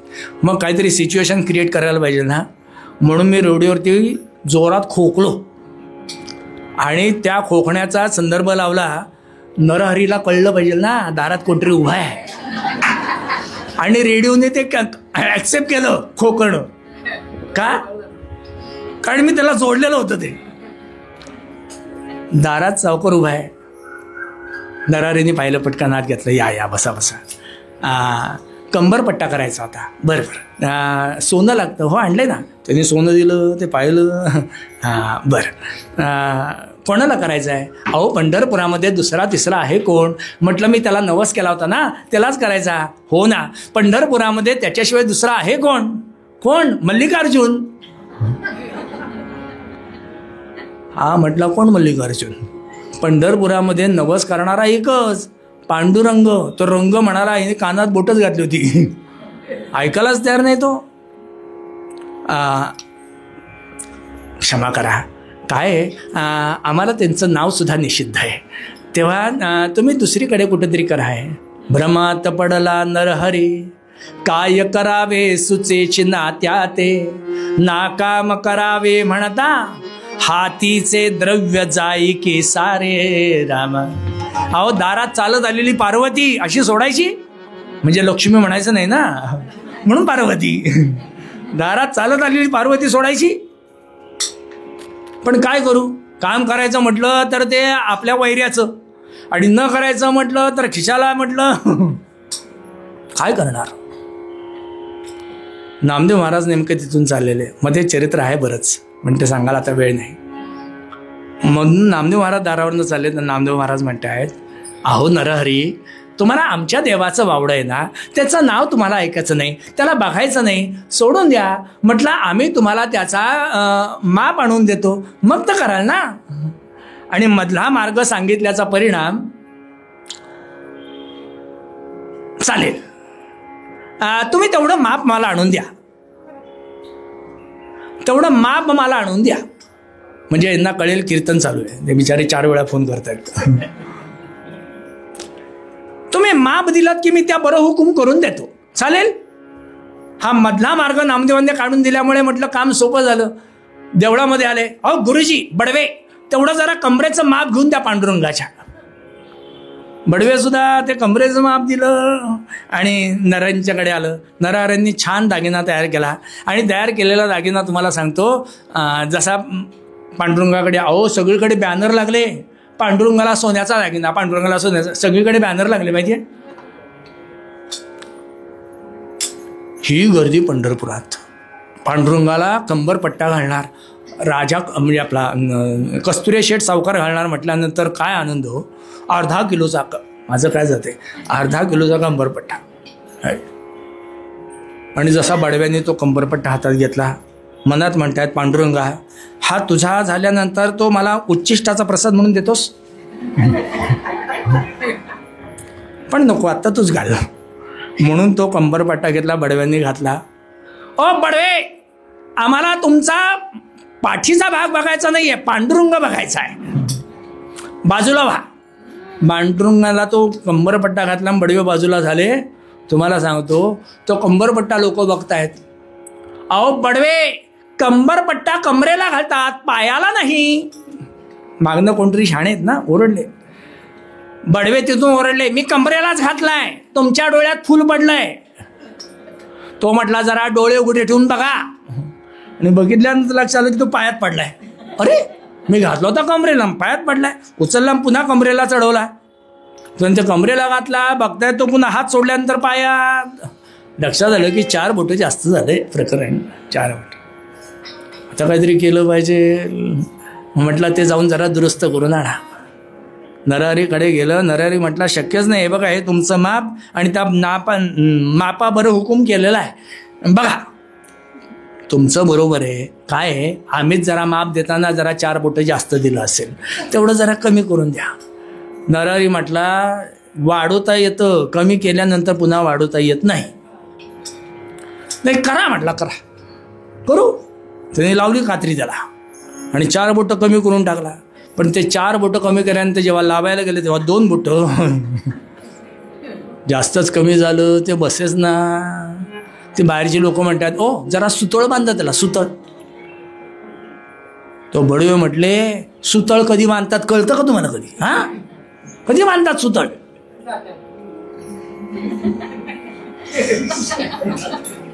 तेच जा नरहरीकडे जा, 2 बोटं वाढून आणा. नरहरी म्हटला हे असं कमी जास्त ते काय जमत नाही. नामदेव महाराज म्हटले असं करा, तुम्हीच चला ना. अहो पण आम्हाला तो निषिद्ध आहे. असं करा, डोळ्यावरती पट्टी बांधा आणि चला. नामदेवांनी दुसऱ्या माणसाकरवी त्यांच्या डोळ्यावरती पट्टी बांधली. आणि वारकरी सुद्धा काही साधेत का हो? हा मुद्दाम दगडगोट्यातनं आणलं त्यांना. हा आमच्या पांढरी 10 तोट का त्यांना मुद्दाम दगडगोट्यानं आणलं का? म्हटलं आमच्या पांडुरंगाला नावं ठेवतो काय? भोग आता कर्माची फळं. अहो पायरी आलेली कळली नाही, पडले हो नरहरी. पण असं असताना सुद्धा कोणी हात द्यायला गेलं तर नको राहू देत. स्वतः उठले. नामदेवांनी पांडुरंगाच्या समोर आणून उभं केलं आणि हात पुढं करा, इथं त्याची कंबर आहे असं सांगितलं. पांडुरंगाची कमर ही निमुळती आहे आणि कंबर निमुळती असल्यामुळे ती शिवलिंगासारखी आहे. शिवलिंगासारखी कंबर निमुळती आहे. आता आजकाल निमुळती कंबर बघणं जरा अवघडच आहे. म्हणजे खरं म्हणजे शास्त्रात सांगितलंय मृगराजकटी गजराजगती असं असलं पाहिजे. आता थोडं बदललं आहे, गजराजकटी मृगराजगती एवढाच जरा फक्त फरक आहे, बाकी सगळं सारखंच आहे. ती कंबर निमुळती आणि जसा कमरेला हात लावला, अरे हे तर शिवलिंगासारखं आहे. आणि काय येडी माणसं आहेत. अरे काय यांना कळतंय का? अरे हे शंकरालाच पांडुरंग म्हणून राहिलेत. काय येडी माणसं आहेत ही. असं म्हणून ती डोळ्यावरची पट्टी काढली आणि बघाय बोलतच आहे. हे आमच्या महादेवाकडे असलं काही नाही आहे. पटकन पट्टी बांधली, पुन्हा कमरेला हात लावला, तो किंमत निमुळती. महादेवांची पिंड हाताला लागते. सोडावं तर पांडुरंग दिसतोय, बांधावं तर महादेव. अरे भ्रमात पडला नरहरी. आणि नामदेव महाराजांनी तिथं शब्द केला हो, त्रिशूळावरी काशीपुरी, त्रिशूळावरी काशीपुरी, चक्रावरी पंढरी, दोघे सारिखे दोघे सारिखे, विश्वनाथ विठ्ठल सखे, विश्वनाथ विठ्ठल सखे, दोघे सारिखे दोघे सारिखे दोघे सारिखे. अरे दोघं सारखेच. नामदेवांनी ते डोळ्यासमोर आणलं. नरहरीची डोळी पट्टी काढली. वेड्या दोन्ही एकच, काय करून राहिला? नामदेवांचा अभंग वेगळा आहे. सदाशिवा पुढे कोण नमस्कारी, अष्टांग लावणी बडबडी असा नामदेव महाराजांचा अभंग आहे. अरे काय करतोयस वेळ्या आहे. नामदेवांनी या दोन्हीतला अंतर काढून दोन्हीतला भेद नाहीसा केला. वेड्या, तुझे महादेव जो आपल्या डोक्यावरती मिरवतोय, म्हटलं ते दोघं आणि त्या महादेवांना ज्याच्या डोक्यावरती बसायला आवडतंय, आपल्याकडे सुद्धा डोक्यावरती बसतात, पण महादेवांनी जिथं बसण्यासाठी भगवंताचं शिरकमल स्वीकारलंय. आता ते दोघं एक आहेत म्हटल्यानंतर वेगळा अजून त्याला काय पाहिजे. त्याचं नाव पांडुरंग आहे. पांडू या शब्दाचा अर्थ आहे पांढरा, जो पांढऱ्या रंगाचा आहे. आता बडव्यांनी तो काकडा ओवाळून काळा केला तो सोडा, हा श्लेष आहे, नाही तर खरंच उद्या बडव्यांच्या नावाने केस कराल, गंमत आहे ती. पण तो मुळातला पांडुरंग आहे, पांढऱ्या रंगाचा आहे. मग पांढऱ्या रंगाचा कोण आहे? महादेव आहेत. लक्षात ठेवा, कुठल्याही रंगाचं फिकंपण हे अंततः पांढऱ्या रंगाला भेटतं आणि कुठल्याही रंगाचं गडदपण हे अंततः काळ्या रंगाला भेटतं. हा रंगशास्त्राचा नियम आहे. स्थितीतनं एक एक गोष्ट वजा करत गेल्यानंतर जे शिल्लक राहतं ते शिवानंद शिवोहम है ना, चिदानंद शिवोहम ते राहतं. आणि सगळं मिळवत गेल्यानंतर जे दर्शन होतं ते आता विश्वात्मके देवे अशा स्थितीचं होतं. भगवंत या दोन ठिकाणीच सापडतो. एक स्वसंवेद्य आहे आणि दुसरं आता विश्वात्मके हे आहे. परिणाम, नरहरींना त्यांची चूक कळली, पायावर डोकं ठेवलं. त्या भगवंताच्या चरणावरती डोकं ठेवल्यानंतर नरहरींचा शब्द आहे, आज संसार सुफळ झाला गे माय. आजपर्यंत आनंदामध्ये द्वैत मानत होतो, आजपर्यंत आनंदाला म्हटलं मी कशाच्या तरी माध्यमातून स्वीकारत होतो. माध्यमाच्याद्वारे आलेला आनंद हा कारण परत्वे असतो आणि खरा आनंद हा कारण विरहित असतो. आपण सगळे आनंद घेतो, तो कारण परत्वे घेतो. आणि आज आपण इथं सगळे जमलोय कारण हे, आपण कारण परत्वे आनंद घेतो आणि हे कारण विरहित आनंद घेतात. तो कारण विरहित आनंद मिळाला की आज संसार सुफळ झालाच म्हणून समजा. आणि तो आनंद आपल्या पदरामध्ये महाराजांनी टाकावा अशी चरणाची प्रार्थना करून या कीर्तनाला इथं विराम देऊ. पुन्हा भेटूया तेव्हा असाच आनंद घेऊ. तोपर्यंत हे चिदान दे गा देवा, हे चिदान दे गा देवा, तुझा विसर न व्हावा, तुझा विसर न व्हावा. हे चिदान दे गा देवा, हे चिदान दे गा देवा.